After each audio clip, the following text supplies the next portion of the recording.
ಮಾಮಕಾಃ ಪಾಂಡವಾಶ್ಚೈವ ಕಿಮಕುರ್ವತ ಸಂಜಯ ದೇವಂ ನಾರಾಯಣಂ ನತ್ವಾ ಸರ್ವದೋಷವಿವರ್ಜಿತಂ ಪರಿಪೂರ್ಣಂ ಗುರುಂಶ್ಚಾನ್ವಿತಾರ್ಥಂ ವಕ್ಷ್ಯಾಮಿ ದೇಶತಃ ಸಮಸ್ತಗುಣಸಂಪೂರ್ಣಂ ಸರ್ವದೋಷವಿವರ್ಜಿತಂ ನಾರಾಯಣಂ ನಮಸ್ಕೃತ್ಯ ಗೀತಾ ತಾತ್ಪರ್ಯಮುಚ್ಯತೆ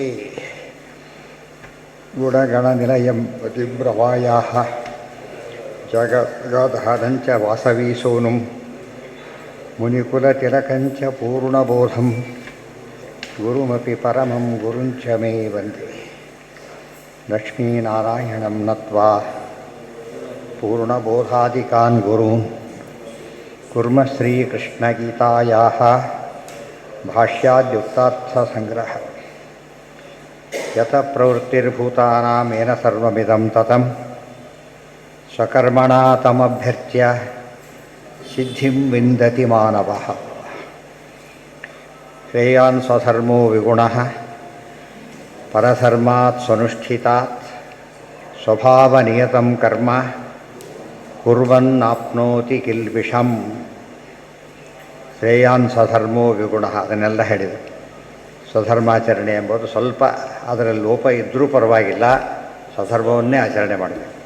ಪರಧರ್ಮ ಎಷ್ಟೇ ಸರಿಯ ಮಾಡಲಿಕ್ಕೆ ಬಂದರೂ ಕೂಡ ಪರಧರ್ಮಾಚರಣೆ ಸರಿಯಲ್ಲ. ಸ್ವಭಾವ ನಿಯತಂ ಕರ್ಮ ಕುರ್ವನ್ ಆಪ್ನೋತಿ ಕಿಲ್ಬಿಷಂ. ಆಯಾ ವರ್ಣಗಳಿಗೆ ಆಶ್ರಮಗಳಿಗೆ ಸ್ವಭಾವ ನಿಯತಂ ಸಹಜವಾಗಿ ವಿಹಿತವಾಗಿರ್ತಕ್ಕಂಥ ಕರ್ಮ ಅದನ್ನು ಮಾಡ್ತಾ ಇದ್ದರೆ ಕುರ್ವನ್ ನಾಪ್ನೋತಿ ಕಿಲ್ಬಿಷಂ, ಅದರಿಂದ ಪಾಪ ಬರೋದಿಲ್ಲ. ಸಹಜಂ ಕರ್ಮ ಕೌಂತೇಯ ಸದೋಷಮಪಿ ನ ತ್ಯಜೇತ್ ಸರ್ವಾರಂಭಾ ಹಿ ದೋಷೇಣ ಧೂಮೇನ ಅಗ್ನಿರಿವಾವೃತಾಃ. ಸಹಜಂ ಕರ್ಮ ಕೌಂತೇಯ ಸದೋಷಂ ಅಪಿ ನ ತ್ಯಜೇತ್. ಸಹಜವಾದ ಕರ್ಮ ಸ್ವಧರ್ಮ ಅಂತ ಅರ್ಥ. ಸಹಜಂ ಕರ್ಮ ಅಂದರೂ ಒಂದೇ, ಸ್ವಧರ್ಮ ಅಂದರೂ ಒಂದೇ. ಕೌಂತೇಯ ಸದೋಷಮಪಿ ನ ತ್ಯಜೇತ್. ಸ್ವಲ್ಪ ದೋಷ ಇದ್ದರೂ ಪರವಾಗಿಲ್ಲ. ಮೊದಲೇನು ಹೇಳಿದರು, ಸೊ ಗುಣ ಕಡಿಮೆ ಇದ್ದರೂ ಪರವಾಗಿಲ್ಲ ಅಂದರು. ಸ್ವಲ್ಪ ದೋಷ ಇದ್ದರೂ ಪರವಾಗಿಲ್ಲ ಅಂದರು. ಅಂದರೆ ಏನು ರಿಪಿಟೇಷನ್ನೆಲ್ಲ ಇದು. ಒಮ್ಮೊಮ್ಮೆ ತಪ್ಪಾದರೂ ಪರವಾಗಿಲ್ಲ, ಏನು ಮಾಡಬೇಕು? ಸ್ವಧರ್ಮನೇ ಮಾಡಬೇಕು. ಸರ್ವಾರಂಭಾ ಹಿ ದೋಷೇಣ ಧೂಮೇರಾಗ್ನಿರಿವಾವೃತಾಃ. ಪ್ರತಿಯೊಂದು ಕೆಲಸವೂ ಕೂಡ ಸಾಮಾನ್ಯವಾಗಿ ಏನಿರುತ್ತೆ, ಅಗ್ನಿ ಜೊತೆ ಧೂಮ ಹೇಗೋ ಆ ರೀತಿಯಲ್ಲಿ ದೋಷ ಇದ್ದೇ ಇರುತ್ತೆ. ಆದ್ದರಿಂದ ಮೊದಲಿರೋ ಸಹಜ ಅದು ಹೇಳ್ತಾನೆ, ನಡಿಬೇಕಾದ್ರೆ ಎಡೋತಾನೆ ಅಂತ ಹೇಳೋದೆಲ್ಲ ಹಾಗೆ. ಎಡೋತಿನ ನಡಿದೆ ಹೋದರೆ ನಡಿಯೋಕ್ಕೆ ಬರೋದಿಲ್ಲ. ಆಮೇಲೆ ಎಷ್ಟೋ ಸೈಕಲ್ ಕಲಿಯೋರು ಬಿದ್ದು ಹೋಗ್ತಿರ್ತಾರೆ. ಸೈಕಲ್ ಕಲಿಯೋರು ಭಾಳ ಜನ ಬಿದ್ದು ಕೈ ಮುಡ್ಕೊಂಡೆಲ್ಲ ಮಾಡ್ಕೊಂಡಿರ್ತಾರೆ. ಇಷ್ಟ ಆದರೂ ಕೂಡ ಕರೀತಾರೆ. ಅದನ್ನು ಬರೋದಿಲ್ಲ, ಅದು ಬಿಟ್ಟುಬಿಟ್ಟಿದ್ರೆ ಏನಾಗ್ತಿತ್ತು, ದೊಡ್ಡ ಸಮಸ್ಯೆ ಆಗ್ತಿತ್ತು. ಒಂದು ಕ್ಷಣಕ್ಕೆ ಯಾವುದು ಬರೋದಿಲ್ಲ ಅಂತ ಸ್ವಧರ್ಮವನ್ನು ಬಿಡಲಿಕ್ಕೆ ಸಾಧ್ಯ ಇಲ್ಲ. ಸದೋಷಪಿ ನಚ್ಚೈತೆ ದ್ವಿಗುಣಃ ಅಪಿ. ಸರ್ವಾರಂಭಾ ಹಿ ದೋಷೇಣ ಧೂಮೇ. ಅದು ಸರ್ವಾರಂಭ ಅಂತ ಯಾತಕ್ಕೆ ಹೇಳಿದ್ರು ಅಂದರೆ, ಪರಧರ್ಮ ಮಾಡ್ಲಿಕ್ಕೆ ಹೋಗ್ತೀನಿ ಅಂತ ತಿಳ್ಕೊ, ಅಲ್ಲೂ ತಪ್ಪು ಮಾಡೇ ಮಾಡ್ತೀನಿ, ಗೊತ್ತಾಯ್ತಾ? ಯಾಕೆ ಸ್ವಧರ್ಮನೇ ಮಾಡ್ಲಿಕ್ಕೆ ಬರದೇ ಹೋದರೆ ಪರಧರ್ಮ ಹೇಗೆ ಮಾಡ್ಲಿಕ್ಕೆ ಬರುತ್ತೆ? ಆ ದೃಷ್ಟಿಯಿಂದ ಅಲ್ಲೂ ತಪ್ಪು ಇಲ್ಲೂ ತಪ್ಪು ಕಾಮನ್. ಅಂದಮೇಲೆ ಯಾವುದನ್ನು ಮಾಡೋದು ಒಳ್ಳೆಯದಾಗ? ಸ್ವಧರ್ಮ ಮಾಡೋದೇ ಒಳ್ಳೆ. ಇಷ್ಟೆಲ್ಲ ಅಕಸ್ಮಾತ್ ಸರಿಯಾಗಿ ಮಾಡಿದರೂ ಕೂಡ ಅದು ದೋಷ ಇದ್ದೇ, ಪರಧರ್ಮ ಅನ್ನೋ ದೋಷ ಬಂದುಬಿಡುತ್ತೆ. ಇದಕ್ಕೆ ಹಾಗಲ್ಲ, ಏನೇ ಮೈನಸ್ ಇದ್ದರೂ ಸ್ವಧರ್ಮ ಅಂತಕ್ಕಂಥ ಪ್ಲಸ್ ಪಾಯಿಂಟ್ ಇರುತ್ತೆ. ಆ ದೃಷ್ಟಿಯಲ್ಲಿ ಪ್ರತಿಯೊಬ್ಬರೂ ಸಹ ಏನು ಮಾಡಬೇಕು, ಇದು ಗಂಡಸರು ಹೆಂಗಸರು ಅವರು ಇವರು ಎಲ್ಲರಿಗೂ ಅಪ್ಲೈ ಆಗದೆ ಹೊರತು ಯಾರು ಪರ್ಟಿಕ್ಯುಲರ್ ಒಬ್ಬರು ಹೇಳಿದ್ದಲ್ಲ. ಇದು ಬೇರೆ ಪ್ರಾಣಿಗಳಿಗೆ ಹೇಳೋಕ್ಕೆ ಸಾಧ್ಯ ಇಲ್ಲ. ಯಾಕೆ? ತಿಳುವಳಿಕೆನೇ ಇಲ್ಲ ಅವರು. ಇವರು ಯಾರೋ ಹೇಳ್ತಾರೆ ಸೋತ್ಯ ಅಂತಾರೆ, ಅವ್ರು ಹೇಳೋಕ್ಕೆ ಹೋಗೋದಿಲ್ಲ. ಅವ್ರಿಗೆ ಅವ್ನು ಮೂರ್ಖ ಅಂತಾರೆ, ಮತ್ತೆ ಹೇಳೋದಕ್ಕೆ ಹೋಗೋದಿಲ್ಲ. ಆದ್ದರಿಂದ ಬೇರೆ ಪ್ರಾಣಿಗಳಿಗೆ ಹೇಳೋ ಪ್ರಸಂಗ ಬರೋದಿಲ್ಲ. ದೇವತೆಗಳಂತೂ ತಿಳಿದವರು, ಮತ್ತು ಯಾರು ಮಾಡಬೇಕಿದ್ದಾನೆ ಈಗ? ಮನುಷ್ಯ ನಮಗೆ ಹೇಳಿದ್ದೆ ಹೊರತು ಯಾರಿಗೋ ಹೇಳಿದ್ದಲ್ಲ. ಸಹಜಂ ಕರ್ಮ ಕೌಂತೇಯ ಸದೋಷಮಪಿ ನ ತ್ಯಜೇತ್ ಸರ್ವಾರಂಭಾ ಹಿ ದೋಷೇಣ ಧೂಮೇನ ಅಗ್ನಿರಿವ ಆವೃತ. ಎಲ್ಲ ಆರಂಭಗಳು ಕೂಡ ಧೂಮಕ್ಕೆ ಅಗ್ನಿ ಇದ್ದ ಹಾಗೆ ಇರುತ್ತೆ. ನಾವು ಧೂಮ ಬರುತ್ತೆ ಅಂತ ಅಗ್ನಿ ಹಚ್ಚೋರು ಏನಾಗುತ್ತಾಗ? ಧೂಮಿ ಬರುತ್ತೆ ಅಂತ ಬಿಟ್ಟರೆ ಏನಾಗುತ್ತೆ ಕೊನೆಗೆ? ಹಾಂ, ಅಗ್ನಿನೇ ಇಲ್ದಾಗ ಗೊತ್ತಾಯ್ತಾ? ಅಗ್ನಿನೇ ಇಲ್ದಾಗ ಆಗುತ್ತೆ. ಇದು ಅರ್ಥ ಮಾಡಿಕೊಂಡ್ರೆ ಯಾವುದು ಮುಖ್ಯ ಯಾವುದು ಅಮುಖ್ಯ ನೋಡಿ. ನಮಗೆ ಅಗ್ನಿ ಬೇಕು ಅಂದ್ರೆ ಇಲ್ಲೂ ಕೂಡ ಅಷ್ಟೇ. ನಮಗೇನು ಅಗ್ನಿ ಬೇಕು? ಜ್ಞಾನಾಗ್ನಿ ಬೇಕು. ಜ್ಞಾನಾಗ್ನಿಗೋಸ್ಕರ ಏನು ಮಾಡಬೇಕು? ಕರ್ಮ ಮಾಡೋದು. ಧೂಮ ಇದ್ದರೂ ಪರವಾಗಿಲ್ಲ, ದೋಷ ಇದ್ದರೂ ಪರವಾಗಿಲ್ಲ. ಆದ್ದರಿಂದ ಅಗ್ನಿ ನಾವು ಜ್ಞಾನ ಸಂಪಾದನೆ ಮಾಡ್ಲಿಕ್ಕೆ ಹೊರಟಾಗ ಕರ್ಮ ಮಾಡಬೇಕು. ಅಲ್ಲಿ ಲೋಪ ಬರುತ್ತೆ. ಆದರೆ ಅದನ್ನು ಲೋಪ ಬರುತ್ತೆ ಅನ್ನೋ ಕಾರಣಕ್ಕೋಸ್ಕರ ಅದನ್ನು ಬಿಡೋದ್ರಿಂದ ಇನ್ನೂ ಹೆಚ್ಚು ಅಪಾಯ ಇದೆ. ಇನ್ನೂ ಹೆಚ್ಚು ಅಪಾಯ ಇರೋದು ಮಾಡ್ಲಿಕ್ಕೆ ಹೋಗಬಾರ್ದು. ಉದಾಹರಣೆಗೆ ಊಟ ಮಾಡ್ತಾನೆ ಕೈ ತೊಳಿಬೇಕು, ಕೈ ತೊಳೆದ್ರೆ ಕಷ್ಟ, ಊಟ ಮಾಡೋದೇ ಬಿಟ್ಟರೆ ಗೊತ್ತೆ. ಅದಕ್ಕೆ ಚಮಚಾರಿ ಮಾಡಬೇಕು ಕೊನೆ, ಬಾಯಲ್ಲಿ ಏನೋ ಮಾಡ್ಕೊ, ಏನಾದ್ರು ಚೂರು ಮಾಡಬೇಕು ಕೊನೆ ಪಕ್ಷ. ಸೈಡ್ ಎಫೆಕ್ಟ್ ಅವೆಲ್ಲ. ಇನ್ನೂ ಹೇಳೋದಾದರೆ ದೋಷ ಆದರೆ ಸೈಡ್ ಎಫೆಕ್ಟ್ ಇದೆ. ಯಾವುದೇ ಕರ್ಮಕ್ಕೆ ಏನಿರುತ್ತೆ, ಡಾಕ್ಟ್ರ್ ಆಪ್ರೇಷನ್ ಮಾಡ್ತಾನೆ, ಕೈ ತೊಳ್ಕೊಬೇಕೋ ಬೇಡವಾ? ಕೆಟ್ಟ ಕೆಲಸ ಒಳ್ಳೆ ಕೆಲಸನ? ಒಳ್ಳೆ ಕೆಲಸ, ಪ್ರಾಣ ಉಳಿಯುತ್ತೆ. ಅಟ್ ದಿ ಸೇಮ್ ಟೈಮ್ ಅದನ್ನೇ ತಿನ್ನಕ್ಕೆ ಬರಲ್ಲ ಅವನು. ಎಷ್ಟು ಸ್ವಾರಸ್ಯ ಇದೆ ಅಂದರೆ, ಎಷ್ಟೋ ಕರ್ಮಗಳಿಗೆ ಸೈಡ್ ಎಫೆಕ್ಟ್ ಅಂತ ತಿಳ್ಕೊಂಡ್ರೆ ಸಾಕು. ಎರಡು ಸೈಡ್ ಎಫೆಕ್ಟು, ಒಂದು ಫಲ ಕೇಳೋ ಬುದ್ಧಿ ಒಂದು ಸೈಡ್ ಎಫೆಕ್ಟು, ಒಂದು ದೋಷ ಬರೋದು ಇನ್ನೊಂದು. ಎಷ್ಟು ಪರ್ಫೆಕ್ಟ್ ಮಾಡಿದರೂ ಕೂಡ ಏನಾಗುತ್ತೆ, ಏನೋ ಒಂದು ದೋಷ ಬಂದೋಗ್ಬಿಟ್ಟಿರ್ತದೆ. ಹಾಂ ಹಾಂ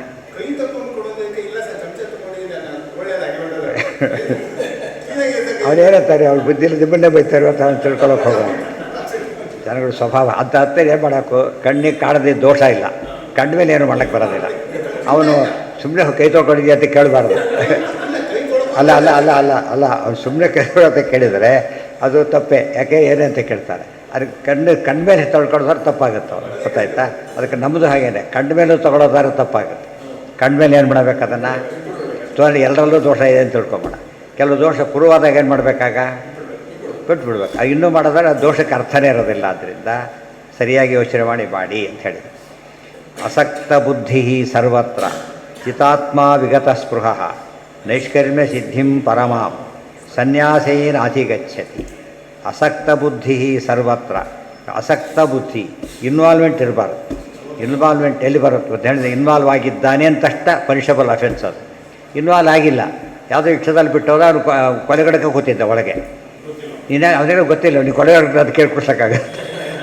ಅದರಿಂದ ಯಾವಾಗ ಏನು ಮಾಡಬೇಕು, ಕಣ್ಣಿಗೆ ಕಾಣದಿದ್ದೊಂದು, ಮತ್ತು ವಿನಾಕಾರಣ ಸಂಶಯ ಪಡೋದು, ಹಾಗೆಲ್ಲ ಪಡ್ಕೊಡೋದು. ಅದು ಗೊತ್ತಾದ ಮೇಲೆ ಬಿಡ್ಲಕ್ಕೂ ಹೋಗಬಾರ್ದು. ಅದು ಹೇಗೂ ನಾವು ಗೊತ್ತಿಲ್ಲದೆ ಮಾಡ್ತೀವಿ ಅಂತೇಳಿ ಗೊತ್ತಿದ್ದು ಮಾಡ್ಲಿಕ್ಕೆ ಹೋದರೆ ಅಪಾಯ ತಪ್ಪಿದ್ದಲ್ಲ. ಅಸಕ್ತ ಬುದ್ಧಿ ಸರ್ವತ್ರ. ಸರ್ವತ್ರ ಅಂತ ಹೇಳಿದ್ರಿಂದ ಏನೇ ಕೆಲಸ ಮಾಡಲಿ ಅದ್ರ ಇನ್ವಾಲ್ವ್ಮೆಂಟ್ ಇರಬಾರ್ದು. ಕರ್ತವ್ಯ ಪ್ರಜ್ಞೆ ಇರಬೇಕೆ ಹೊರತು ಇನ್ವಾಲ್ವ್ಮೆಂಟ್ ಇರಬಾರ್ದು. ಜಿತಾತ್ಮ. ಜಿತಾತ್ಮ ಅಂದರೆ ಜಿತೇಂದ್ರಿಯ ಅಂತಲೂ ಅರ್ಥ. ಮತ್ತು ದೇಹದಂಡನೆ ಮಾಡೋದಕ್ಕೂ ಜಿತಾತ್ಮ ಅಂತ ಕೇಳಿ. ಏಕಾದಶಿ ಉಪವಾಸ ಮಾಡೋದು ತುಂಬ ಕಷ್ಟ ಆಗುತ್ತೆ, ನಿಜ. ಎಷ್ಟು ಬೆನಿಫಿಟ್ ಇದೆ ಅದರಿಂದ, ಗೊತ್ತಾಯ್ತಾ? ಯಾವಾಗಲೂ ಹೆಚ್ಚು ಉಪಯೋಗ ಇದ್ದ ಕಾಲಕ್ಕೆ ಸಹಜವಾಗಿ ಕಷ್ಟಪಡಬೇಕಾಗುತ್ತೆ. ಕಷ್ಟಪಡದ ಸುಖ ಬರೋದು ಅಂತ ಹೇಳಿದ್ದಾರೆ. ಕಷ್ಟ ಬರುತ್ತೆ ಅಂತ ಕುಟ್ಕೊಂಡ್ರೆ ಏನಾಗುತ್ತೆ, ಯಾವ ಸಾಧನೆ ಮಾಡೋಕ್ಕೂ ಆಗೋದಿಲ್ಲ. ಆದ್ದರಿಂದ ಜಿತಾತ್ಮ ವಿಗತ ಸ್ಪೃಹ. ವಿಗತ ಸ್ಪೃಹ. ಸ್ಪೃಹ ಇಲ್ಲಿ ಅಸಕ್ತ ಬುದ್ಧಿ ಅಂದರೆ ಇನ್ವಾಲ್ವ್ಮೆಂಟು. ವಿಗತ ಸ್ಪೃಹ ಅಂದರೆ ಫಲಾಸೆ. ಫಲಾಸೆ ಇರ್ಕೊಡೋದು. ಅದರಲ್ಲಿ ಫಲದ ಅಪೇಕ್ಷೆ ಬಂತು ಅಂದ ತಕ್ಷಣ ಕರ್ಮದ ಕ್ವಾಲಿಟಿ ಏನಾಗುತ್ತೆ, ಡೌನ್ ಆಗುತ್ತೆ. ನೈಷ್ಕರ್ಮ್ಯ ಸಿದ್ಧಿ, ನಮಗನ್ಸುತ್ತೆ ಯಾರೋ ಒಂದು ಫಲಕ್ಕೋಸ್ಕರ ಕೆಲಸ ಮಾಡಿದ ತಕ್ಷಣ ಗೌರವ ಕಡಿಮೆ ಆಗಿಬಿಡೋದು. ಇದು ನಮ್ಗೆ ಅರ್ಥ ಆದಮೇಲೆ ದೇವರಿಗೆ ಫಲ ಕೇಳಿದಾಗ ದೇವ್ರ ದೃಷ್ಟಿ ನಮ್ಗೆ ಕಡಿಮೆ ಆಗೋದಿಲ್ವ? ಆದ್ದರಿಂದ ಎಂದೂ ಅವಕಾಶ ಕೊಡಬಾರ್ದು. ವಿಗತ ಸ್ಪೃಹ. ಗತ ಅಂತ ಹೇಳಲಿಲ್ಲ, ವಿಗತ. ವಿಗತ ಅಂದರೆ ಏನು, ಪೂರ್ತಿ ಹೋಗಿರ್ಬೋದು. ಮತ್ತು ಇನ್ನೊಂದು ಅರ್ಥ ವಿಗತ ಸ್ಪೃಹ. ವಿ ಅಂದರೆ ವಿಷ್ಣು. ವಿಷ್ಣುವಿನೆಲ್ಲ ಆಸೆ ಇರಬೇಕು ಹೊರತು ಯಾವುದ್ರಲ್ಲಿ ಇರ್ಕೊಡ್ದು, ಇದ್ರ ಬಗ್ಗೆ ಇರ್ಕೊಡ್ದು. ನೈಷ್ಕರ್ಮ್ಯ ಸಿದ್ಧಿಂ ಪರಮಾಂ ಸನ್ಯಾಸೇನ ಅಧಿಗಚ್ಚತಿ. ನೈಷ್ಕರ್ಮ್ಯ ಸಿದ್ಧಿಂ ಪರಮಾಂ ಸನ್ಯಾಸೇನ ಅಧಿಗಚ್ಚತಿ. ಪರಮಾಂ ನೈಷ್ಕರ್ಮ್ಯ ಸಿದ್ಧಿ ಅಂದ್ರೇನು? ಕರ್ಮದ ಬಂಧನವಿಲ್ಲದಿರುವಿಕೆ. ಕರ್ಮದ ಬಂಧನ ಇಲ್ಲ ಅಂಬೋದು ಯಾವ ಜಾಗದಲ್ಲಿ? ಮುಕ್ತಿಗೆ ಹೋದ ಮೇಲೆ. ಇಲ್ಲಿ ಕರ್ಮ ಮಾಡ್ತಾನೆ, ಫಲ ಅಟ್ಟೆ ಬೇಡ ಅಂದರೂ ಕೂಡ ಜ್ಞಾನಭಕ್ತಿ ಕೊಟ್ಟೇ ಕೊಡ್ತಾರೆ. ಅಲ್ಲಿ ಏನಾಗಿ ಜ್ಞಾನಭಕ್ತಿ ಕೂಡ ಪೂರ್ಣ ಬಂದಾಗಿಬಿಟ್ಟಿದೆ. ಆದರೂ ಕೂಡ ಏನು ಮಾಡ್ತಾರೆ, ಏನು ಕರ್ಮ ಮಾಡೋ ವಿಧಿ ಇಲ್ಲ. ಮುಕ್ತರಿಗೆ ಯಾವ ವಿಧಿನೂ ಇಲ್ಲ, ಆದರೂ ಯಾವುದು ಬಿಡೋದಿಲ್ಲ ಅವರು. ಅರ್ಥ ಆಯ್ತಾ? ಯಾವ ವಿಧಿನೂ ಇಲ್ಲ, ಯಾವುದನ್ನು ಬಿಡೋದಿಲ್ಲ. ಇನ್ನು ವಿಧಿ ಇದ್ದರೂ ಮಾಡೋದಿಲ್ಲ ಅವರು. ಅರ್ಥ ಆಯ್ತಾ? ಉದಾಹರಣೆ ರಿಟೈರ್ ಆಯಿತು, ಸುಳ್ಳು ಹೇಳ್ಬೋದು ಅಂತ ಅರ್ಥನ? ಇನ್ನೊಬ್ರು ಕೈ ರಿಟೈರ್ ಆಗಿದೆ ಅಂತ ಕೇಳಿದರೆ ಅರ್ಥ ಏನು? ಈ ರೂಲ್ಸ್ಗೆ ಯಾರೂ ಇದಲ್ಲ. ಈಗ ಎಲ್ಲ ರಿಟೈರ್ ಆಗಲಿ, ಸರ್ವಿಸ್ನಲ್ಲಿರಲಿ, ಕೆಲಸ ನಿರುದ್ಯೋಗಿ ಏನೇ ಆಗಿರಲಿ, ಈ ಸತ್ಯ ಧರ್ಮಗಳು ಮಾತ್ರ ಏನು ಮಾಡಬೇಕು, ಕಾಮನ್ನಾಗಿ ಫಾಲೋ ಮಾಡಬೇಕು. ಇಲ್ಲಿ ನಾವು ಒಂದು ಮೋಕ್ಷ ಬರಲಿ ಅಂತಾರೋ ಆಸಕ್ತಿ ಇರಬೇಕು, ಅದು ಬಂದಾಗಿಬಿಟ್ಟಿದೆ. ಯಾಕೆ? ಸೊ ಅದು ಟೋಟಲಿ ಏನಿಲ್ಲ, ಕರ್ಮದ ಬಂಧನ ಇಲ್ಲ. ಯಾವ ಜಾಗ ಅದು? ಮುಕ್ತಿ. ಸೊ ಅರ್ಜೆಂಟ್ ಕರ್ಮ ಬಿಡಬೇಕಂದ್ರೆ ಮುಕ್ತಿಗೆ ಹೋಗಬೇಕೆ ಹೊರತು ಅದಕ್ಕಿಂತ ಮುಂಚೆ ಏನು ಮಾಡೋಂಗಿಲ್ಲ. ದಿವಸ ಆಫೀಸವ್ರು ಬೇಜಾರಾಗಿದೆಯಾ, ರಿಟೈರ್ಮೆಂಟ್ ತೊಗೊಂತ ಹೇಳೋದು ಅಷ್ಟೇ. ಸೇರಿ 2 ವರ್ಷ ಆಗಿಲ್ಲ ಕೆಲಸಕ್ಕೆ ಸೇರಿ, ಏನು ಸಿಗುತ್ತೆ ಅವ್ರಿಗೆ ಬೆನಿಫಿಟ್ಟು? ಸಿಗೋದಿಲ್ಲ. ವಾಲಂಟ್ರಿ ತೊಗೊಳ್ಬೋದು ಒಂದು ಸ್ಟೇಜ್ ಆದಮೇಲೆ. ಇಲ್ಲಿ ಅದು ಸಾಧ್ಯನೇ ಇಲ್ಲ. ಮಾಡೇ ಮಾಡ್ತಾರೆ. ಮತ್ತೆ ಯಾಕೆ ಹೋಗೋ ಬೋಟ್ ಸಿಗುತ್ತೆ ಅದು ಹೋದಾದರೆ ಅದು ಸಹಜವಾಗಿ ಮಾಡೋದು. ಉಸಿರಾಡ್ತಾನೆ, ಅದು ಕಷ್ಟಪಡ್ತಾನ ಸಹಜವಾಗಿ, ಅದೇನು ಅನಿಸೋದಿಲ್ಲ. ಯಾರು ದೊಡ್ಡವ್ರು ಬಂದಾಗ ಗೌರವಿಸ್ತೇವೆ, ಅಲ್ಲಿ ಏನಿದೆ ಅದರಲ್ಲಿ? ಸಹಜವಾಗಿ ಮಾಡ್ತಾ ಮತ್ತೆ ಥರ ಸಂತೋಷ ಆಗುತ್ತೆ ಅವನಿಗೆ. ಇದರಲ್ಲಿ ಏನು ಫಲದ ಪ್ರಶ್ನೆ ಬರೋದಿಲ್ಲ. ಸೊ ಅವೆಲ್ಲ ಬಂಧನ ಅಲ್ಲ. ನಮಗೆ ಯಾತಕ್ಕೆ ಬಂಧನ ಆಗಿದೆ ಅಂದರೆ ಅರ್ಥ ಗೊತ್ತಿಲ್ಲ, ಫಸ್ಟು ಮಾಡಬೇಕು ಅಂತ ವಿಧಿ ಗೊತ್ತಿಲ್ಲ, ದೇವ್ರ ಪ್ರೀತನಾಗ್ತೇನೆ ಅಂತ ಜ್ಞಾನ ಇಲ್ಲ. ಇದರಿಂದ ಏನಾಗುತ್ತೆ, ಅಲ್ಲಿಗೆ ಆಸಕ್ತಿ ಬರೋದಿಲ್ಲ. ಅದು ತಿಳಿದ ಮೇಲೆ ಯಾರು ಬಿಡೋಕ್ಕೆ ಹೋಗೋಕ್ಕೆ ಸಾಧ್ಯ ಇಲ್ಲ.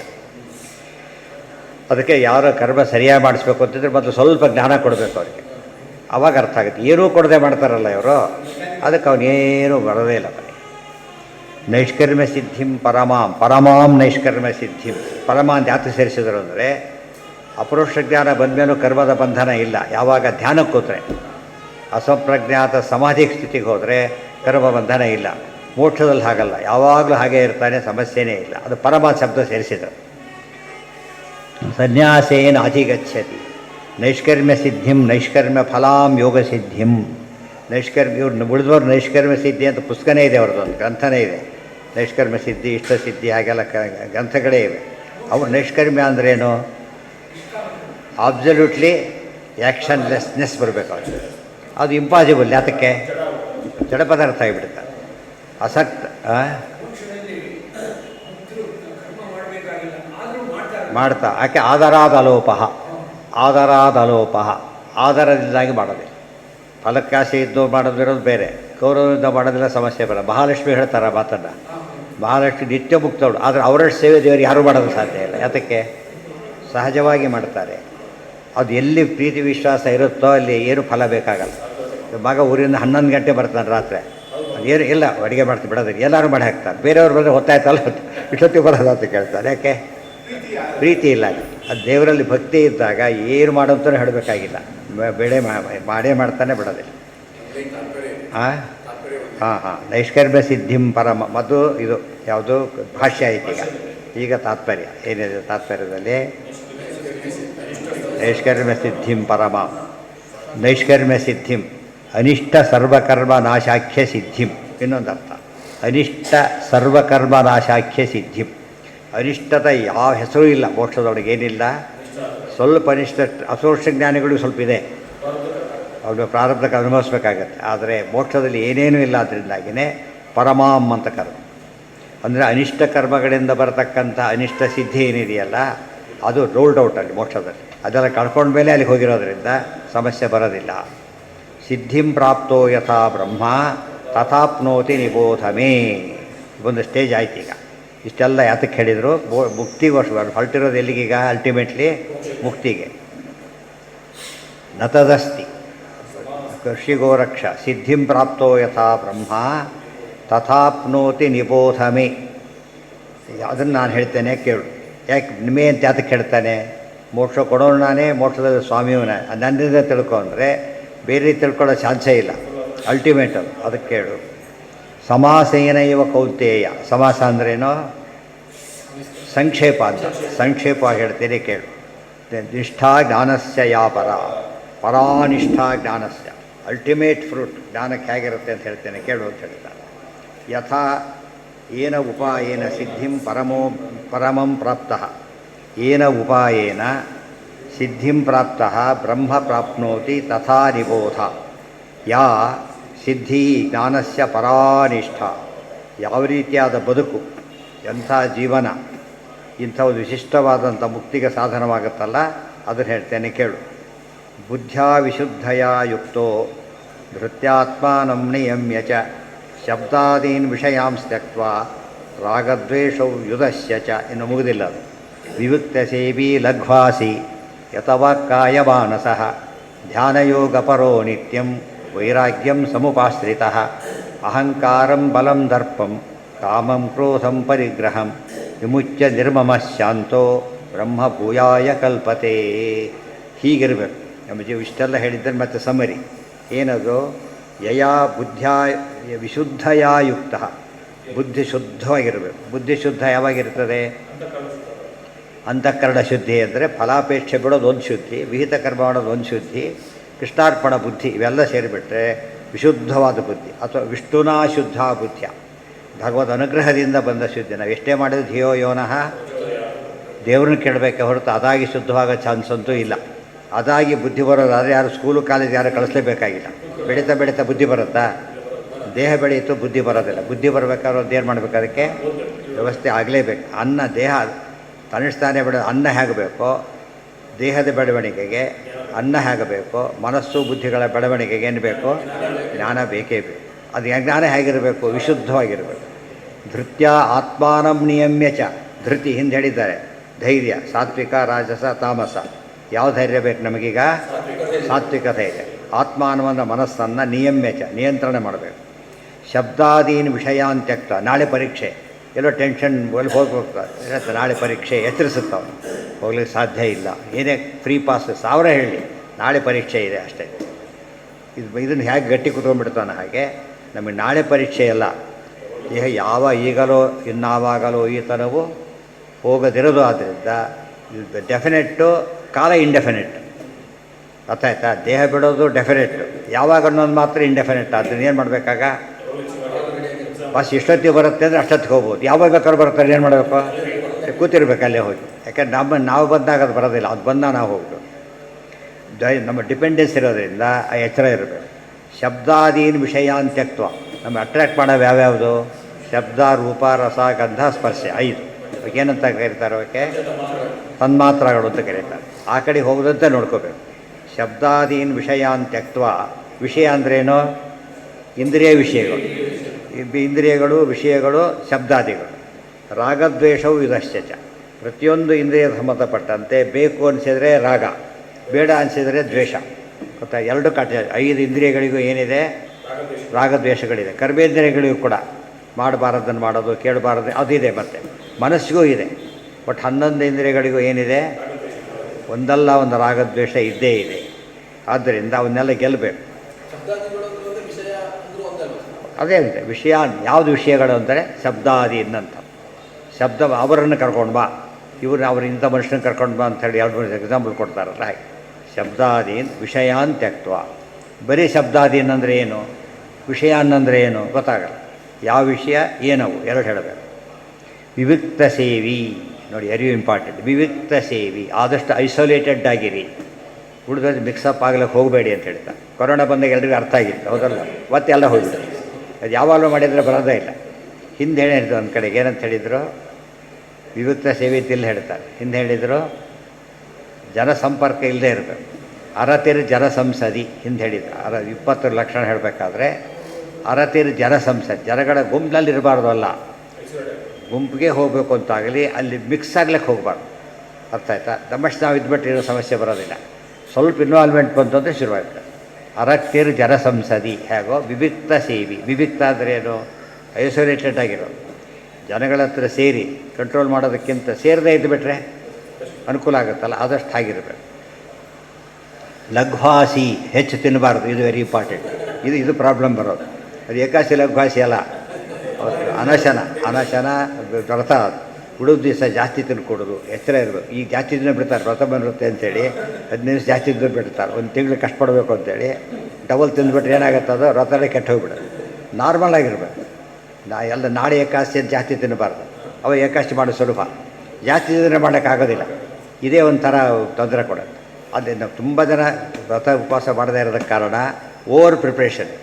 ಸ್ವಲ್ಪ ಪ್ರಿಪ್ರೇಷನ್ ಬೇಕು, ಬೇಡ ಅಂತ ಹೇಳೋದಿಲ್ಲ. ಓವರ್ ಮಾಡಿಕೊಂಡ್ರೆ ಏನಾಗುತ್ತೆ, ಕಷ್ಟ ಆಗುತ್ತೆ. ಓವರ್ ಮಾಡೋದು. ಲಘುವಾಸಿ. ಲಘುವಾಸಿ ಅನ್ನೋದಕ್ಕೆ 2 ಅರ್ಥ ಇದೆ. ಲಘು ಸ್ವಲ್ಪ ತಿನ್ನಬೇಕು ಅಂತ ಒಂದು ಅರ್ಥ. ಲಘು ಪದಾರ್ಥ ತಿನ್ನಬೇಕು. ಯಾವ್ದು ತಿನ್ನಬಾರ್ದು, ಈ ಪರೀಕ್ಷೆಗೆ ಹೋಗ್ಬೇಕು, ಕಸಕಸಿ ಪಾಯಸ ಕೊಡೋದು ಹೋಗಿಬಿಟ್ರೆ ಅದೇ ಹಾಗೆ. ಲಘು ಆಸಿ. ಲಘು ಅಂದರೆ ಲೈಟ್. ಲೈಟ್ ಅಂದ್ರೇನು, ಜೀರ್ಣ ಆಗೋದು ಸುಲಭ ಆಗಿರಬೇಕು. ಅದು ದೊಡ್ಡ ಹೆವಿ ಅನಿಸ್ಬಾರ್ದು. ಊಟ ಮಾಡಿ ಬದುಕೊಂಡ್ಬಿಡ್ತಾರೆ, ಏನೋ ಹೆವಿ ಆಯ್ತು. ಈಗ ಸ್ವಲ್ಪ ತಿಂದರೆ ತಕ್ಷಣ ಕೆಲಸ ಮಾಡುತ್ತೆ. ಆ ರೀತಿ ಇರಬೇಕು. ಇವತ್ತು ಉದಾಹರಣೆಗೆ ಬಸ್ಸಲ್ಲಿ ಹೋಗ್ಬೇಕಾದ್ರೆ ತಿನ್ನಕ್ಕೆ ಎಷ್ಟು ಹೋಗ್ತಾನೆ, ಡ್ರೈವರ್ ಎಷ್ಟು ತಿಂತಾನೆ, ಸ್ವಲ್ಪ ಜಾಸ್ತಿ ಇದ್ದರೆ ಡ್ರೈವ್ ಮಾಡೋಕ್ಕಾಗೋದಿಲ್ಲ. ಆ ಥರ ಇರಬೇಕು. ನಾವು ಡ್ರೈವಿಂಗ್ನಲ್ಲಿರೋದ್ರಿಂದ ಏನು ಮಾಡಿಕೊಡೋದು, ಹೆಚ್ಚು ತಿನ್ಕೊಡು. ಸಾಧನೆ ಅದು ಹಿಂದೆ ಮಾತೆಲ್ಲಿ ಹೇಳಿದ್ದಾರೆ ಈಗಾಗಲೇ. ಯುಕ್ತಾಹಾರ ವಿಹಾರಸ್ಯ ಯುಕ್ತ ಚೇಷ್ಟಸ್ಯ ಹೇಳಿಬಿಟ್ಟಿದ್ದಾರೆ. ಅದು ಯುಕ್ತ, ಅದರ ವಿವರಣೆ ಇದೆಲ್ಲ ಕೂಡ. ಯುಕ್ತ ಅಂದರೆ ಲಘುವಾಗಿರಬೇಕು, ಜೀರ್ಣಕ್ಕೆ ಸುಲಭವಾಗಿರಬೇಕು ಅಂಥದ್ದನ್ನು. ಯತವಾಕ್ಕಾಯ ಮಾನಸಃ ನೋಡಿ. ಯತವಾಕ್, ಯತಕಾಯ, ಯತಮಾನಸಃ. ಮಾತಿನ ಮೇಲೆ ನಿಯಂತ್ರಣ ಇರಬೇಕು. ಎಷ್ಟೋ ಸರ್ತಿ ಒಂದು ಮಾತಿಗೆ ಏನಾಗುತ್ತೆ, ಕೆಲಸ ಏನೋ ಕಳ್ಕೊಂಡ್ಬಿಡ್ತಾ ಒಂದು ಮಾತಿಗೆ. ಅರ್ಥ ಆಯ್ತಾ? ಒಂದೇ ಮಾತಿಗೆ ತೊಗೊಳ್ತಾರೆ, ಒಂದೇ ಮಾತಿಗೆ ಕಳ್ಕೊಡ್ತಾರೆ. ಕೆಟ್ಟದ ಮಾತಾಡ್ದಾಗ ಗೆಟ್ ಔಟ್ ಅಂತ. ಒಳ್ಳೆ ಮಾತಾಡಿದ ಜಾಗ ಸಿಗ್ತೇವೆ. ಆ ದೃಷ್ಟಿಯಲ್ಲಿ ಸರಿಯಾಗಿರಬೇಕು. ಯಥವಾಕ್ ಯಥಕಾಯ, ಯಥಕಾಯ ದೇಹದ ಮೇಲೆ ಹತೋಟಿ ಇರಬೇಕು. ಹತೋಟಿ ಇರೋದು ಅಂದ್ರೇನು? ಒಳ್ಳೆ ರೀತಿಯಲ್ಲಿರ್ಬೇಕು ದೇಹ. ವೆಹಿಕಲ್ ಸರಿಯಾಗಿದ್ದರೆ ಹೇಗೆ ಪ್ರಯಾಣ ಮಾಡ್ತೇವೋ, ದೇಹ ಸರಿಯಾಗಿ ಆರೋಗ್ಯ ಸರಿ ಇದ್ದರೆ ಏನು ಮಾಡ್ತೇವೆ? ಸಾಧನೆ ಮಾಡೋಕ್ಕೆ. ಅದಕ್ಕೆ ಆರೋಗ್ಯ ಸರಿ ಇಟ್ಕೊಳ್ಬೇಕು, ದೊಡ್ಡ ಕರ್ತವ್ಯ. ಇವತ್ತು ಹಾಗಿಲ್ಲ, ನಾನು ಹಾಕ್ತೀನಿ ಕೊಡ್ತೀರಾ, ನೀವು ಕೊಡ್ತೀವಿ, ಅವೆಲ್ಲ ಪ್ರಶ್ನೆ. ಯಾರು ಕೊಡ್ತಾರೆ? ನಮ್ಗೆ ಬೇಕೋ ಇಲ್ಲೋ ಅದು ನೋಡಬೇಕು. ಕೆಲವರು ಇರ್ತಾರೆ, ನಾನು ಬಡಿಸ್ತೀನಿ ಅಂತ. ಅವ್ರು ಎಲ್ಲರೂ ಬಡಿಸ್ತಾ ಕೂತ್ಕೊಂಡ್ರೆ ಎಷ್ಟೊತ್ತು ತಿಂತಾನೆ ಅವನು? ಬೇಡ ಬೇಡ. ಆದಿತ್ಯ ಯಥವಾಕ್ ಯಥಕಾಯ. ನಮ್ಮ ದೇಹದ ಕಂಟ್ರೋಲ್ ಯಾರು ಮಾಡಬೇಕು? ನಾವೇ ಮಾಡಬೇಕು. ಇನ್ನೊಬ್ಬರು ವೆಹಿಕಲ್ ನಾವು ಕಂಟ್ರೋಲ್ ಮಾಡೋಕ್ಕಾಗತ್ತಾ? ನಾವೇ. ಯಥವಾಕ್ ಯಥಕಾಯ ಯಥಮಾನಸಃ. ಯಥಮಾನಸ ಅಂದ್ರೇನು? ಮನಸ್ಸಿನ ಹತೋಟಿ ಇರಬೇಕು. ಕಾಯೇನ ವಾಚ ಎಲ್ಲ ಬಂದಬೇಕು. ಕಾಯೇನ ವಾಚ ಮನಸ ಮೂರಲ್ಲೇ ಹತೋಟಿ ಇರಬೇಕು. ಧ್ಯಾನಯೋಗ ಪರೋ ನಿತ್ಯಂ. ಯಾವಾಗಲೂ ಧ್ಯಾನಯೋಗದ ಟ್ರೈ ಮಾಡಬೇಕು. ಧ್ಯಾನಯೋಗ ಅಂತ ಹೇಳಿದರೆ ಏನು? ಭಗವಂತನ ಬಗ್ಗೆ ಚಿಂತನೆ ಮಾಡೋದು. ಕೇಳಿ ಚಿಂತನೆ ಮಾಡೋದು ಒಂದು, ಶ್ರವಣ ಅದು. ಕೇಳಿದ್ದನ್ನು ಚಿಂತನೆ ಮಾಡೋದು ಅದು ಧ್ಯಾನ. ಮನನ ನೆಕ್ಸ್ಟ್ ಧ್ಯಾನ. ಕೇಳೋದು ಒಂದು ವ್ರತ, ಕೇಳಿದ್ದನ್ನು ಚಿಂತನೆ ಮಾಡೋದು ವ್ರತ. ಅದನ್ನು ಯಾವಾಗಲೂ ಅರ್ಥದಲ್ಲಿ ಏಕಾಗ್ರತೆ ಎಂಬುದು ಇನ್ನೊಂದು, ಮೂರು ಸೇರಬೇಕಾದ್ರೆ. ನಿತ್ಯಂ ವೈರಾಗ್ಯಂ ಸಮುಪಾಶ್ರಿತ. ನಿತ್ಯಂ ಅಂತ ಹೇಳಿದ್ರಿಂದ ಎಲ್ಲಿಗೆ ಅನ್ವಯ? ನಿತ್ಯಂ ವಿವಿಕ್ತ ಸೇವಿ, ನಿತ್ಯಂ ಲಘ್ವಾಸಿ, ಎಲ್ಲದಕ್ಕೂ ಅನ್ವಯ. ಎಲ್ಲದೂ ಕೂಡ ಅದು ಯೂನಿಫಾರ್ಮ್ ಆಗಿರಬೇಕು. ಪರೀಕ್ಷೆ ಮುಗಿತು ಅಂಥೇಳಿ ಹೆಚ್ಚಿದ್ರೆ ಮತ್ತೆ ರೋಗ ಬರುತ್ತೆ. ಅರ್ಥ ಆಯ್ತಾ? ಯಾವ ಕಾಲಕ್ಕೂ ಕೂಡ ಬರೀ ನಿತ್ಯಂ ಅಂತ ಹೇಳಿದ್ರಿಂದ ರೋಗ ಎಲ್ಲ ಹೊರಟೋಗಿದೆ. ಈಗ ಅದು ಹೋದರೂ ಕೂಡ ಬಿಡ್ಕೊಡೋದು ಕಂಟಿನ್ಯೂ ಮಾಡ್ತಾಯಿರಿ. ವೈರಾಗ್ಯಂ ಸಮುಪಾಶ್ರಿತ. ಸಂ ಅಂದರೆ ವಿಷ್ಣು. ಮತ್ತು ವಿಷ್ಣುವಿಗೋಸ್ಕರ ವೈರಾಗ್ಯ ಆದರೆ ಎಲ್ಲ ವೈರಾಗ್ಯನೂ ಬಿಡಬೇಕು ಅಲ್ಲ. ವಿಷಯ ವೈರಾಗ್ಯ ಇರಬೇಕು, ವಿಷ್ಣುವಿನಲ್ಲಿ ಪರಮ ಆಸಕ್ತಿ ಇರಬೇಕು. ಎರಡಾದರೆ ಸರಿ. ಎಲ್ಲ ಯಾವುದ್ರಲ್ಲಿ ಇಂಟ್ರೆಸ್ಟ್ ಇಲ್ಲ ಅಂದರೆ ಏನಾಗ್ತಾನೆ? ಆ ಸೂಸೈಡ್ ಮಾಡ್ಕೊಂಡ್ಬಿಡ್ತಾರೆ. ಅದೇನು ತೋರಿಸೋದಿಲ್ಲ, ಡಿಪ್ರೆಸ್ ಆಗಿಬಿಡ್ತಾರೆ. ಅದಾಗಬಾರ್ದು. ನೋಡಿ, ಹಿಂದೆ ಹೇಳಿದ್ದೆಲ್ಲ ಮೂರೇ ಶ್ಲೋಕದಲ್ಲಿ ಸಮರಿ. ಹಿಂದೆ ಎಷ್ಟೊತ್ತು ಹೇಳಿದ್ದು ಅದಿಷ್ಟನ್ನು ಸೇರಿಸಿದ್ದಾನೆ. ಅಹಂಕಾರಂ ಬಲಂ ದರ್ಪಂ ಕಾಮಂ ಕ್ರೋಧಂ ಪರಿಗ್ರಹಂ ವಿಮುಚ್ಯ ನಿರ್ಮಮ ಶಾಂತೋ ಬ್ರಹ್ಮ ಭೂಯಾಯ ಕಲ್ಪತೆ. ಇದೆಲ್ಲ ಮಾಡಿದಾಗ ಏನು ಬರುತ್ತೆ ನಮಗೀಗ? ವ್ರತ ಮಾಡ್ತಾ ಎಲ್ಲ ಮಾಡಿ ಸ್ವಲ್ಪ ಅಹಂಕಾರ ಶುರುವಾಗುತ್ತೆ. ನನ್ನಷ್ಟು ಮಾಡಿದವರೇ ಎಲ್ಲ ಶುರುವಾಗ್ತಾರೆ. ಅದು ಬರಬಾರ್ದು. ಅಹಂಕಾರ ಎರಡು ರೀತಿ. ಏನೂ ಮಾಡಿದ್ರೆ ಅಹಂಕಾರ ಬರೋರಿರ್ತಾರೆ, ಅದು ಫೂಲಿಶ್ನೆಸ್. ಮಾಡಿದರೂ ಅಹಂಕಾರ ಬರಬಾರ್ದು. ಅಹಂಕಾರಂ ಬಲ ಮಾಡಿದ ಮೇಲೆ ಏನು ಹೇಳಬೇಕು ಅವನು? ಎಲ್ಲ ದೇವರದಯ, ಏನು ಮಾಡಬೇಕು ಅಂತ ಏನೂ ಇಲ್ಲ, ದೇವರು ಮಾಡಿಸಿದ ಅಂತ ಎಚ್ಚರ ಯಾವಾಗಲೂ ಇರಬೇಕು. ಅಹಂಕಾರಂ ಬಲಂ ದರ್ಪಂ ಕಾಮಂ ಕ್ರೋಧಂ ಪರಿಗ್ರಹಂ. ಏನೇನು ಬರ್ಬೋದು ದೋಷ ಅಂದರೆ ಅಹಂಕಾರ. ಎರಡನೇದು ಬಲ. ಏನು ಬಲ? ನಾನು ಮಾಡಿದ್ದೇನೆ, ಅದು ನನ್ನ ಬಲ. ನೀವು ಮಾಡಿದ್ದು ನಾನು ಮಾಡದೇ ಇದ್ದೇನೆ. ಇದೊಂಥರ ಮೆಂಟಲ್ ಫೋರ್ಸ್ ಇದ್ದಾಗೆ. ಒಂದು ಯಾವುದು ದರ್ಪ ಹಿಂದೆ ಬಂದಿದೆ. ಏನಂತ? ಇಲ್ಲದೇ ಇದೆ ಅಂತ ತಿಳ್ಕೊಂಡು ಜಂಬ ಸೊಕ್ಕು ಇವೆಲ್ಲ ಹೇಳ್ತಾರಲ್ಲ, ಎಂದು ಮಾಡಿಕೊಡು. ಕಾಮಂ, ಕಾಮ ಆಸೆ, ಕ್ರೋಧ ಆಸೆ ಈಡೇರದ ಹೋದಾಗ ಬರೋದು ಕೋಪ. ಎಲ್ಲಿ ಬಂದಿದೆ ಅದು? ಎಲ್ಲಿ? ಎರಡನೇ ಸಂಗಾತ್ ಸಂಜಾಯತೆ ಕಾಮಃ ಕಾಮಾತ್ ಕ್ರೋಧೋಭಿಜಾಯತೆ. ಅದಾದ ಮೇಲೆ ಪರಿಗ್ರಹಂ. ಪರಿಗ್ರಹ ಅಂದ್ರೇನು? ತಗೊಳ್ತಾ ಹೋದಂತೆ ಕಮಿಟ್ಮೆಂಟ್ ಶುರುವಾಗತ್ತೆ. ತೊಗೊಂಡ್ಮೇಲೆ ಏನಾಯ್ತು? ಈಗ ಲಂಚ ಬೇಡದು, ಕೊಟ್ಟ ಮೇಲೆ ಏನು ಮಾಡೋಕ್ಕೆ ತೊಗೊಂಡು ಜೀವ ಹಾಕೊಂಡು ಮುಗಿದೋಗ್ತಾನೆ. ಅದು ತೊಗೊಳ್ಳಿಲ್ಲ, ಫ್ರೀ ಅವರು. ತೊಗೊಂಡ್ಮೇಲೆ ದಾನ ಸರ್ವಗಳ ಲಂಚ ಅಲ್ಲ. ಯಾವ ಲಂಚ ಆಗುತ್ತೆ? ಅದರಲ್ಲಿ ಏನೋ ಎಕ್ಸ್ಪೆಕ್ಟ್ ಮಾಡಿದ ತಕ್ಷಣ ಲಂಚ ಆಗಿಬಿಡುತ್ತೆ. ಹಾಗೆ ಕೊಟ್ಟರೆ ಏನೂ ಅಲ್ಲ. ಫೀಸ್ ಕೊಡೋದ್ರಲ್ಲಿ ಲಂಚ ಅಂತ ಕರೆಯೋದಿಲ್ಲ. ಯಾತಕ್ಕೆ? ರಿಸ್ಕ್ ಆಗಿಬಿಡೋದು, ರಸೀದ್ ವ್ಯಾಲಿಡ್, ಅದು ವೈಟ್. ಅದು ಇದು ಹಾಗಲ್ಲ. ಆದ್ದರಿಂದ ಪರಿಗ್ರಹ ಬಿಟ್ಟುಬಿಡಬೇಕು. ಇವತ್ತಿನ ಪರಿಗ್ರಹ ಇದು. ಎಲ್ಲ ಉಳಿದವ್ರು ಪರಿಗ್ರಹ ಮಾಡಲೇಬಾರ್ದು. ಬ್ರಾಹ್ಮಣ ಮಾತ್ರ ಮಾಡಬೇಕು ಹೊರತು ಉಳಿದವ್ರಿಗೇನಿಲ್ಲ, ಪರಿಗ್ರಹ ಇಲ್ಲ. ವಿಮುಚ್ಯ ನಿರ್ಮಮ ಇದೆಲ್ಲ ಬಿಟ್ಟುಬಿಟ್ಟು ನೋಡಿ, ಇಲ್ಲಿ ಬಿಟ್ಟರೆ ಅಲ್ಲಿ ಸಿಗುತ್ತೆ. ನಾವು ಸಂಸಾರ ಬಿಟ್ಟು ಹೋಗಬೇಕು ಅಂತಂದ್ರೆ ಏನು ಮಾಡಬೇಕು? ಇದನ್ನು ಬಿಡೋಕ್ಕೆ ಶುರು ಮಾಡಬೇಕು. ಸಂಸಾರ ಅಂದರೆ ಬರೀ ಬಿಲ್ಡಿಂಗ್ಗಳ ಸಂಸಾರ ಅಲ್ಲ, ಅಟ್ಯಾಚ್ಮೆಂಟ್ ಸಂಸಾರ. ಅಟ್ಯಾಚ್ಮೆಂಟ್ ಬಿಡ್ತಾ ಹೋಗಬೇಕು. ಇವತ್ತು ನೋಡಿ, ದೋಸೆ ಹಾಕಿರ್ತಾರೆ, ಅದು ತೆಗಿಬೇಕಾದ್ರೆ ಏನಾಗಿರ್ಬೇಕು? ಅದು ಫಸ್ಟು ಬಿಟ್ಕೊಂಡ್ರೆ ಬೆಳೆದವ್ರು ಏನಾಗುತ್ತೆ? ಇದೆಲ್ಲ ಇದು ಹೋಗಿಬಿಡೋದು, ಎಲ್ಲ ಹಿಟ್ಟಿಟ್ಟಾಗಿಬಿಡೋದು, ಏನು ಉಪಯೋಗಕ್ಕೆ ಬರೋದಿಲ್ಲ. ಅಲ್ಲಿವರೆಗೆ ಏನು ಮಾಡಬೇಕು? ಅದನ್ನು ಇನ್ನೂ ಬೆಂದಿಲ್ಲ ಅಂತ ಬೆಂದ ಮೇಲೆ ತೆಗೆದು ಬಿಡ್ತಾರೆ. ಅದಕ್ಕೆ ಮುಖ್ಯವಾಗಿ ಡಿಟ್ಯಾಚ್ ಆಗಿದ್ದರೆ ತೆಗೆದು ಬಿಡ್ತಾರೆ. ಮತ್ತು ಇನ್ನೊಂದು ತಿರುಗಿಸಿ ನೋಡ್ತಾರೆ, ಅಲ್ಲೂ ಕೂಡ ಹಾಗೆ ಇರಬೇಕು. ಆಗಿದ್ದು ಸರಿಯಾಗಿ ಬೆಂದಿದೆ ಅಂತ ಅರ್ಥ. ಅದು ತಾಪದಿಂದ ಬೇಯುತ್ತೆ. ನಾವು ತಾಪತ್ರಯ ದೇವರು ಕೊಟ್ಟು ಏನು ಮಾಡಿಸ್ತಾನೆ ನಮ್ಮನ್ನು? ಇನ್ಮೇಲೆ ಸಾವಾಸ ಬೇಡ ಪಾಲಿಸ್ಬಿಡ್ತಾನೆ. ಅದೇ ವೈರಾಗ್ಯ. ಇನ್ಮೇಲೆ ತಂಟೆಗೆ ಹೋಗಬಾರ್ದು ಅಂತ ಹೇಳಿದರೆ ಮುಗೀತು. ಶಾಂತ ನಿರ್ಮಮ ಶಾಂತಃ. ನಿರ್ಮಮ ಮಮಕಾರ ಬಿಡಬೇಕು. ಶಾಂತಃ ಅಂದ್ರೇನು? ಶಮ, ಭಗವನ್ ನಿಷ್ಠೆ ಹೊಂದಿರಬೇಕು. ಬ್ರಹ್ಮಭೂಯಾಯ ಕಲ್ಪತೆ. ಬ್ರಹ್ಮಭೂಯ ಅಂದ್ರೇನು? ದೇವರಲ್ಲಿ ಇರುವಿಕೆ. ಮುಂದೆ ವೈಕುಂಠದಲ್ಲಿ ದೇವ್ರ ರೀತಿ ಯಾವಾಗಲೂ ಇರ್ತಾನೆ. ಈಗ ಅಭ್ಯಾಸ ಮಾಡಿಕೊಂಡು ದೇವ್ರ ಧ್ಯಾನ ಮಾಡ್ತಿದ್ವಿ, ಇಲ್ಲೇ ಇದ್ದಾಗ ಆಯ್ತಲ್ಲ. ಈಗ ಇಲ್ಲೇ ಇದ್ದಾಗ ಆದಾಗ ಏನಾಯ್ತು ಮುಂದೆ? ಈ ಮಕ್ಕಳು ಬುದ್ಧಿವಂತಿಕೆ ಮಾಡ್ತಾರೆ. ಯಾರು ಊರಿಗೆ ಹೋಗ್ತಾರೆ ಅಂತ ಇರ್ತಾರೋ ಅದು ಬಿಟ್ಟು ಹೋಗೋದ ಕಷ್ಟ, ಜೊತೆಗೆ ಓಡಾಡ್ತಿದ್ದಾಗ ಜೊತೆ ಕರ್ಕೊಂಡು ಹೋಗ್ಬೇಕಾಗಿತ್ತು. ಸ್ವಲ್ಪ ಆ ಕಡೆ ಡೈವರ್ಟ್ ಅವ್ರು ಗೊತ್ತಾಗುತ್ತೆ, ಅದೇ ಬೇಡ ಜೊತೆಗೆ ಇರ್ತೀರಿ ಅಂತೇಳಿ. ಇದ್ರ ಮಕ್ಕಳು ಸೈಕಲ್ ಬರಬೇಕು. ಈಗ ದೇವ್ರ ಪೂಜೆ ಎಲ್ಲ ಮಾಡ್ತಾ ಏನಿರ್ತೇವೆ ನಾವೀಗ? ದೇವ್ರ ಹತ್ತಿರ ಇರ್ತೇವೆ. ಸೊ ಮುಂದೆ ಹತ್ತಿರ ಭಾಳ ಸುಲಭ ಆಗುತ್ತೆ. ಗೊತ್ತಾಯ್ತಾ? ದೇವರನ್ನು ಬಿಟ್ಟು ಹೋಗಬಾರ್ದು. ಅಂದರೆ ಆ ಸೈಕಾಲಜಿ ನೋಡಿ, ಮಕ್ಕಳಿಗೆ ಹಾಗೆ ಸೈಕಾಲಜಿ ಇದೆ ಅಂದರೆ ತಮಗೆ ಬೇಕು ಆದ್ದರಿಂದ ಅಷ್ಟು ಕಷ್ಟಪಟ್ಟು ಜೊತೆಗಿರ್ತಾರೆ. ನಾವು ದೇವರು ಬೇಕು ಅಂದರೆ ಏನಿರಬೇಕೀಗ? ದೇವರ ಸಂಪರ್ಕ ಬರಲಿಕ್ಕೆ ಏನೇನು ಸಾಧ್ಯತೆ ಇದೆ ಅದೆಲ್ಲದನ್ನೂ ಮಾಡಬೇಕು. ಗೊತ್ತಾಯ್ತಾ? ದೇವಸ್ಥಾನಕ್ಕೆ ಹೋಗೋದಾಗಲಿ, ಮನೆಯಲ್ಲೇ ದೇವ್ರ ಮನೆಯಲ್ಲಿ ನಮಸ್ಕಾರ ಮಾಡೋದು ಎಲ್ಲ ಕಥಾರು ಬರ್ತಾ ಏನಾಗುತ್ತೆ? ವಿಶೇಷವಾಗಿ ಸಂಪರ್ಕ ಬರೋದರಿಂದ ಬಲು ಸುಲಭ ಆಗುತ್ತೆ. ಬಂದು ವಿಮುಚ್ಯ ನಿರ್ಮಮ ಶಾಂತಃ ಬ್ರಹ್ಮಭೂಯಾಯ ಕಲ್ಪತೆ. ಬ್ರಹ್ಮಭೂಯಾಯ ಕಲ್ಪತೆ. ಬ್ರಹ್ಮಣಿ ಭಾವೋ ಬ್ರಹ್ಮಭೂಯಂ. ಕೆಲಸಕ್ಕೆ ತಮಾಷೆ ಹೇಳಿ ನೋಡಿದ್ದ, ಯಾರಾಗಿರ್ಬೋದು ಕೆಲಸಕ್ಕೆ ಸೇರಿದ್ದಾನೆ, ನಡೆದಿದ್ದೆ ಆ್ಯಕ್ಚುಲಿ ಅದು. ಅವನು ಸಣ್ಣ ಕೆಲಸ ಕೊಟ್ಟಿರೋದು, ದೊಡ್ಡ ಕೆಲಸ ಏನಲ್ಲ. ಅವನ ಯಜಮಾನ ಏನು ದುಡ್ಡು ಬಂದು ದುರಭ್ಯಾಸ ಇತ್ತು ಆತನಿಗೆ ಅಂದರೆ ಕಾಯಿಸಿ ಕೊಡೋದು. ತಕ್ಷಣ ಕೊಡೋದು, ಡೇಟ್ ಕೊಡೋದು, ಬಂದಾಗಲೂ ಕಾಯಿಸೋದು. ಇವ್ನು 4 ದಿವಸ ನೋಡ್ದ, ಸುಮ್ಮನೆ ಕೂತು ಬೇಜಾರಾಯಿತು. ಅವ್ನು ಏನು ಮಾಡ್ತಾನೆ ಎಲ್ಲ ಅಬ್ಸರ್ವ್ ಮಾಡ್ತಾ ಬಂದ.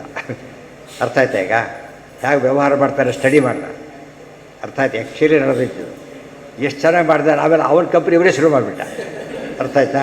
ಅವ್ನು ಆ ಕೂಡ್ಸೋಡು ಏನು ನೋಡಿ ಏನಾಯಿತು ಅವನಿಗೀಗ ನಾಲೆಡ್ಜ್ ಬಂತು. ಆ ಫೀಲ್ಡೇ ಅಲ್ಲ ಒಂದು ಆ್ಯಕ್ಚುಲಿ ಕೇರ್ಫುಲ್ಲಾಗಿ ಅಬ್ಸರ್ವ್ ಮಾಡ್ದ. ಅಂಥದ್ದು ಇವನು ಕೋಟ್ಯಾಧೀಶ 2 ದೊಡ್ಡ ಫ್ಯಾಕ್ಟ್ರಿ ಇಟ್ಕೊಂಡಿದ್ದಾರೆ. ಅಂದರೆ ಎಷ್ಟು ಆಶ್ಚರ್ಯ ಯೋಚನೆ ಮಾಡಿ. ಇವರು ಹಾಗೇ ಇದ್ದಾರೆ ಮೊದಲು, ಅವನು ಪಾಪ ಯಜಮಾನಿನ ಹಾಗೇ ಇದ್ದಾರೆ. ಅದಕ್ಕೆ ಅದು ಅಬ್ಸರ್ವ್ ಮಾಡ್ತಿರ್ಬೇಕು. ದೇವಸ್ಥಾನಕ್ಕೆ ಸುಮ್ಮನೆ ಕೂತ್ರೆ ಬಾರಿ ಕೂತ್ರೆ ಅಷ್ಟೇ, ದೇವಸ್ಥಾನಕ್ಕೆ ಹೋದ್ರೆ ಅಷ್ಟೇ. ಅಲ್ಲಿ ಏನೇನು ವ್ಯವಹಾರ ನಡೆಯುತ್ತೆ, ಹೇಗೆ ದೇವರು ಕಾಣಿಸ್ತಾನೆ, ಅಲಂಕಾರದ ಏನು ಪ್ರಯೋಜನ, ಅಲಂಕಾರದ ಅರ್ಥ ಏನು, ಅವೆಲ್ಲ ಯೋಚನೆ ಮಾಡ್ತಾಯಿದ್ರೆ ಏನಾಗುತ್ತೆ? ಆಗ ಹೋಗಿದ್ದು ಸಾರ್ಥಕ ಆಗುತ್ತೆ. ಇದು ಪುಟ್ಟ ಬಂದ ಆ ಥರ ಉಪಯೋಗ ಇಲ್ಲ. ಗಮನ ಇರಬೇಕು. ಅದರ ಸಂಪರ್ಕ ಬಂದು ಏನಾಯ್ತು ಆತನಿಗೆ? ಒಂದು ಹೊಸ ಪ್ರಪಂಚದ ಅರಿವಾಯಿತು. ಆರಾಮಾಗಿ ಮಾಡಿ ಆಶ್ಚರ್ಯ. ಆ್ಯಕ್ಚುಲಿ ಕಂಡಿದ್ದು ಇಲ್ಲಿ ಹೆಚ್ಚಳೋದು ಬೇಡ, ಅದಲ್ಲ. ಹೆಸರು ಬರುತ್ತೆ, ಹೆಸರು ಬರಬಾರ್ದು. ಇವೆಲ್ಲ ಇಂಥ ನೋಡಿ ಕಲಿಬೇಕು ಆ್ಯಕ್ಚುಲಿ. ಬ್ರಹ್ಮಭೂತಃ ಪ್ರಸನ್ನಾತ್ಮ ನಶೋಚತಿ ನಾಕಾಂಕ್ಷತಿ. ದೇವರತ್ತಿ ಜೊತೆಗಿದ್ದಾಗ ಅವನ ಮನಸ್ಸು ಯಾವಾಗಲೂ ಹೇಗಿರುತ್ತೆ? ಫ್ರೆಶ್ ಆಗಿರುತ್ತೆ. ದೇವಸ್ಥಾನಕ್ಕೆ ಎಷ್ಟು ಕೆಟ್ಟ ರೀತಿಯಲ್ಲಿ ಹೋಗಿ ಬಂದರೂ ಕೂಡ ಒಂದು ರೀತಿ ಪೀಸ್ ಆಫ್ ಮೈಂಡ್ ಸಿಗುತ್ತೆ. ಮತ್ತು ಒಂದು ರೀತಿ ಸಿಗುತ್ತೆ. ಆದರೆ ಕ್ಲಬ್ಗಳು ಹೋಗಿರ್ತಾರೆ, ಒಂದು ರೀತಿ ಡಿಸ್ಟರ್ಬೆನ್ಸ್ ಇರುವಾಗ ಅಲ್ಲಿ ಬರ್ತಾನೆ ಡಿಸ್ಟರ್ಬೆನ್ಸು, ಎಲ್ಲೋ ಬಿದ್ದು ಬಿಡ್ತಾರೆ, ಎಚ್ಚರಣೆ ಇರೋದಿಲ್ಲ. ಇದು ಯೋಚನೆ ಮಾಡಿದರೆ ಒಳ್ಳೆಯ ಸಂಪರ್ಕ ಅನ್ನೋದು ಭಾರಿ ಒಳ್ಳೆಯದು. ಬ್ರಹ್ಮಭೂತಃ ದೇವರ ಹತ್ರ ಇರ್ತಾ ಹೋದಂತೆ ಮನಸ್ಸು ಪ್ರಸನ್ನವಾಗಿರುತ್ತೆ. ನ ಶೋಚತಿ ನ ಕಾಂಕ್ಷತಿ, ದುಃಖ ಆಗೋದಿಲ್ಲ, ಆಸೆ ಇರೋದಿಲ್ಲ. ಸಮಃ ಸರ್ವೇಷು ಭೂತೇಷು ಮದ್ಭಕ್ತಿಂ ಲಭತೆ ಪರಾಂ. ಜೊತೆಗೆ ಎಲ್ಲರೂ ದೇವರಿಗೆ ಬಂಧಪಟ್ಟವರು, ಎಲ್ಲ ನಮ್ಮಂತೆ ಸಾಧನೆ ಮಾಡೋಕ್ಕೆ ಬಂದವರು. ನಾವೆಲ್ಲ ಯಾತ್ರಿಕರು ಹೋಗಿರ್ತೇವೆ. ನಮ್ಮ ಒಬ್ರಿಗೊಬ್ರು ಇಬ್ಬರು ದ್ವೇಷಗಳು ಸೇರ್ಕೊಂಡ್ಬಿಟ್ಟಿರ್ತಾರೆ. ಆದರೆ ಬಸ್ ಹೊಳ್ಬೇಕಾದ್ರೆ ಹುಡುಕ್ತಾರೆ ಅವ್ರನ್ನ, ಯಾಕೆಂದರೆ ಅವನಿಗೋಸ್ಕರ ಕಾಯ್ತಾ ಕೊಡಬೇಕಾಗುತ್ತೆ. ಆಮೇಲೆ ಆ ದ್ವೇಷ ಹಸು ಯಾತಕ್ಕೆ ಬಿಟ್ಬಿಡ್ತಾರೆ? ಈಗ ಅವನು ಕೋ ಪ್ಯಾಸೆಂಜರ್ ಆದ್ದರಿಂದ ಬಿಟ್ಟು ಹೋದರೆ ಯಾತ್ರೆಗೆ ಅಫೆಕ್ಟ್ ಆಗುತ್ತೆ. ಆ ಥರ ಇರಬೇಕು. ನಾವೆಲ್ಲರೂ ಸಾಧನೆ ಮಾಡೋ ಕೊಟ್ಟವರಾದ್ದರಿಂದ ಏನು ಇಟ್ಕೋಬಾರದು, ಆದಷ್ಟು ಕೂಡ ವೈಯಕ್ತಿಕವಾದ ರೀತಿಯಲ್ಲಿ ಯೋಚನೆ ಮಾಡ್ಲಿಕ್ಕೆ ಹೋಗದೇನೆ ಎಲ್ಲರೂ ದೇವರ ಮಕ್ಕಳು, ದೇವರ ಜೊತೆಗಿರೋರು. ಅವರು ಏನೇ ತಪ್ಪು ಮಾಡಿದರೆ ಅವ್ರು ನೋಡ್ಕೋತಾರೆ, ನಾವ್ಯಾಕೆ ಯೋಚನೆ ಮಾಡಬೇಕು? ನಮ್ಮ ಫೀಲ್ಡ್ ಅಲ್ಲ ಅದು. ಇನ್ನೊಬ್ಬರು ನೋಡಿ ತಪ್ಪು ಮಾಡಿದರೆ ಡೈರೆಕ್ಟ್ ಅವೆಲ್ಲ ಇಲ್ಲ. ನಮ್ಮ ಸಹಜವಾಗಿ ನಮ್ಮ ಕೆಲಸ ನಾವು ಮಾಡಬೇಕು. ಡೈರೆಕ್ಟ್ ಮಾಡೋ ಅವಕಾಶ ಬಂತೋ ಮಾಡಿ, ಗೊತ್ತಾಯ್ತಾ? ಅದು ಬಿಟ್ಟುಬಿಟ್ಟು ಏನೋ ಮಾಡಿಬಿಟ್ಟು ಅವನು ಕೇಳಲಿಲ್ಲ ಅಂತ ಗೋಳಾಡ್ಕೊಳ್ಳೋದು, ಟೆನ್ಷನ್ ಮಾಡ್ಕೊಳ್ಳೋದು ಬೇಕಿಲ್ಲ. ಲಘ್ವಾಸಿ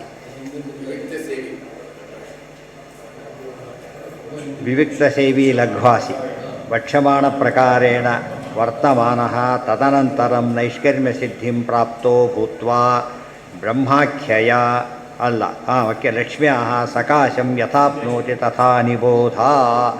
ಇದು ಬೇರೆ ಅರ್ಥ ಹೇಳ್ತಾರೆ. ಆ ಅರ್ಥದ ಜೊತೆ ಇನ್ನೊಂದು ಆ್ಯಡ್ ಮಾಡ್ತಾರೆ. ಬ್ರಹ್ಮ ಶಬ್ದಕ್ಕೆ 2 ಅರ್ಥ, ಮಹಾಲಕ್ಷ್ಮಿ ಅಂತಲೂ ಅರ್ಥ, ನಾರಾಯಣ ಅಂತಲೂ ಅರ್ಥ. ಮೊದಲು ಲಕ್ಷ್ಮಿ ಅನುಗ್ರಹಕ್ಕೆ ಪಾತ್ರರಾಗ್ತಾನೆ ಅವನು, ಗೊತ್ತಾಯ್ತಾ? ಧ್ರುವ ಪ್ರಹ್ಲಾದಾದಿಗಳು ಎಂಥವ್ರವರು? ಇಡೀ ಬನ್ವಂತರಾಧಿಪತಿ ಆತ. ಈತ ನೋಡಿದರೆ ಇವರು ಯಾವ ಮಟ್ಟಕ್ಕೆ ಬರ್ತಾರೆ ಅಂದರೆ ಮೋಕ್ಷದಲ್ಲಿ ಮಾತ್ರ ಆನಂದ ಅಷ್ಟೇ ಅಲ್ಲ, ಇಲ್ಲೂ ಕೂಡ ಭಗವದ್ಭಕ್ತ ಹೇಗಿರ್ತಾನೆ? ಸಾಮಾನ್ಯರು ಮೋಸ ಮಾಡಿ ಎಂಥ ಜೀವನ ಸಾಗಿಸ್ಬೋದು, ಅದಕ್ಕಿಂತ ಒಳ್ಳೆಯ ಜೀವನನ ಒಳ್ಳೆಯ ದಾರಿಯಲ್ಲೇ ಸಾಗಿಸ್ತಾರೆ ಅಂತೇಳಿ. ಅರ್ಥ ಆಯ್ತಾ? ಕೆಟ್ಟ ದಾರಿಯ ಸಂಪಾದನೆ ಮಾಡಿ ದೊಡ್ಡ ಐಶ್ವರ್ಯವಂತನಾದ, ಬೇಡ. ಒಳ್ಳೆ ರೀತಿಯಲ್ಲಿ ಮಾಡಿದರೆ ಅದು ಅದಕ್ಕಿಂತ ದೊಡ್ಡ ಐಶ್ವರ್ಯವಂತನಾದ. ಆ ಯಶಸ್ಸು ನಿಮಗೆ ಸಿಗುತ್ತೆ. ಅದಕ್ಕಾಗಿ ಬ್ರಹ್ಮಭೂಯಾಯ, ಇಲ್ಲಿ ಲಕ್ಷ್ಮಿ ಅಂತ ಅರ್ಥ. ನಿಷ್ಪತ್ತಿ ಹಾಗೆ ಬ್ರಹ್ಮಶಬ್ದಕ್ಕೆ ಅರ್ಥನೇ ಆಗಿದೆ. ಬ್ರಹ್ಮ ಅಂದ್ರೇನು? ಗುಣಪೂರ್ಣ. ಮಹಾಲಕ್ಷ್ಮೀ ದೇವಿ ಅಂಥ ಗುಣಪೂರ್ಣರು, ದೇಶತಃ ಕಾಲತಃ ಸಮರು. ಉಳಿದವ್ರು ಯಾರಿಗೂ ಅದಿಲ್ಲ. ಎಲ್ಲರೂ ಕೂಡ ಕಾಲತಃ ಸಮರೇ ಹೊರತು ದೇಶತಃ ಸಾಮ್ಯ ಯಾರಿಗೂ ಇಲ್ಲ. ಲಕ್ಷ್ಮೀನಾರಾಯಣರಿಗೆ ಇಬ್ಬರಿಗೇನೆ. ಅದಕ್ಕೆ ಬ್ರಹ್ಮ ಪೂರ್ಣ. ಜೀವನಿಗೂ ಬ್ರಹ್ಮ ಅಂತ ಹೆಸರಿದೆ. ಯೋಗ್ಯತೆ ತಕ್ಕಂತೆ ಪೂರ್ಣ, ಯೋಗ್ಯತೆ ತಕ್ಕಷ್ಟು. ಹೇಳಿದ್ವಲ್ಲ, ಲೋಟನೂ ಫುಲ್ಲು, ತಂಬಿಗೆನೂ ಫುಲ್ಲು, ಹಂಡೆನೂ ಫುಲ್ಲು, ಆ ಥರ ಫುಲ್ ಅವ್ರ ಯೋಗ್ಯತೆ ಪ್ರಕಾರ ಫುಲ್. ಅದು ಅಬ್ಸಲ್ಯೂಟ್ ಫುಲ್. ಆಕಾಶ ಇದೆ, ಅದೇನದು ಲಿಮಿಟ್ಲೆಸ್. ದೇವರು ಹಾಗಿದ್ದ, ಅದಕ್ಕೂ ಮೀರಿಸಿ ದೇವರಿದ್ದಾನೆ. ಅದು ಫೈನಲ್. ಬ್ರಹ್ಮಭೂಯಾಯ ಕಲ್ಪತೆ ಸಪ್ರಾಪ್ತೋ ಭೂತ್ವ ಬ್ರಹ್ಮಾಖ್ಯಾಯ ಲಕ್ಷ್ಮ್ಯಾ ಸಕಾಶಂ ಯಥಾ ಆಪ್ನೋತಿ ತಥಾ ನಿಬೋಧ. ಮಮ ಯೋನಿರ್ಮಹದ್ ಬ್ರಹ್ಮ ಬ್ರಹ್ಮಣೋ ಹಿ ಪ್ರತಿಷ್ಠಾಹಂ. ಇವೆಲ್ಲ ಹಿಂದೆ ಆಗಿದೆ. ಬ್ರಹ್ಮಭೂತಃ ಪ್ರಸನ್ನಾತ್ಮ ಇತ್ಯುಕ್ತ ಮದ್ಭಕ್ತಿಂ ಲಭತೆ ಪರಾಮಿತಿ ವಕ್ಷಬಾಣತ್ವಾಚ್ಚ. ಪ್ರಸನ್ನಾತ್ಮನಾಗಿ ಮೊದಲನೇ ಇದೇನು ಗೊತ್ತಾ? ದೇವರ ಹತ್ರ ಇದ್ದಾಗ ಒಂದು ಟೆಸ್ಟು ನಮ್ಮ ಮನಸ್ಸು ಖುಷಿಯಾಗಿರೋದು. First test. ದಾನ ಧರ್ಮ ಮಾಡ್ತಾರೆ, ಮುಂದೆ ಪುಣ್ಯ ಬರೋದವೆಲ್ಲ ಬೇರೆ. ಮನಸ್ಸಿಗೆ ಏನು ಸಿಗ್ತಾ ಇಮಿಡಿಯೇಟ್ಲಿ ಅವನಿಗೆ? ಒಂದು ಖುಷಿ ಸಿಕ್ತು, ಅದು ಇಮಿಡಿಯೇಟ್ ಆನಂದ. ಆದರೆ ಕಳ್ತನ ಮಾಡ್ದ ತಕ್ಷಣ ಏನು ಶುರುವಾಗುತ್ತೆ ಅವನಿಗೆ? ಡಿಸ್ಟರ್ಬೆನ್ಸ್ ಶುರುವಾಗುತ್ತೆ. ಯಾರು ಬಂದರೂ ತರಗೆ ಬಂದರು ತನ್ನಿಲ್ಲಕ್ಕೆ ಬಂದು ಹಿಡ್ಕೊಂಡ್ಬಿಡ್ತಾರೆ. ಯಾರು ಓಡಾಡ್ತಿದ್ರು ತನ್ನ ಬಗ್ಗೆ ಮಾತಾಡ್ತಾರೆ ಅಂತ ಭಾವನೆ ಬರುತ್ತೆ. ಅದು ಅದೇ ಹೆದರಿ ಸಾಯ್ತಾ ಇರ್ತಾರೆ.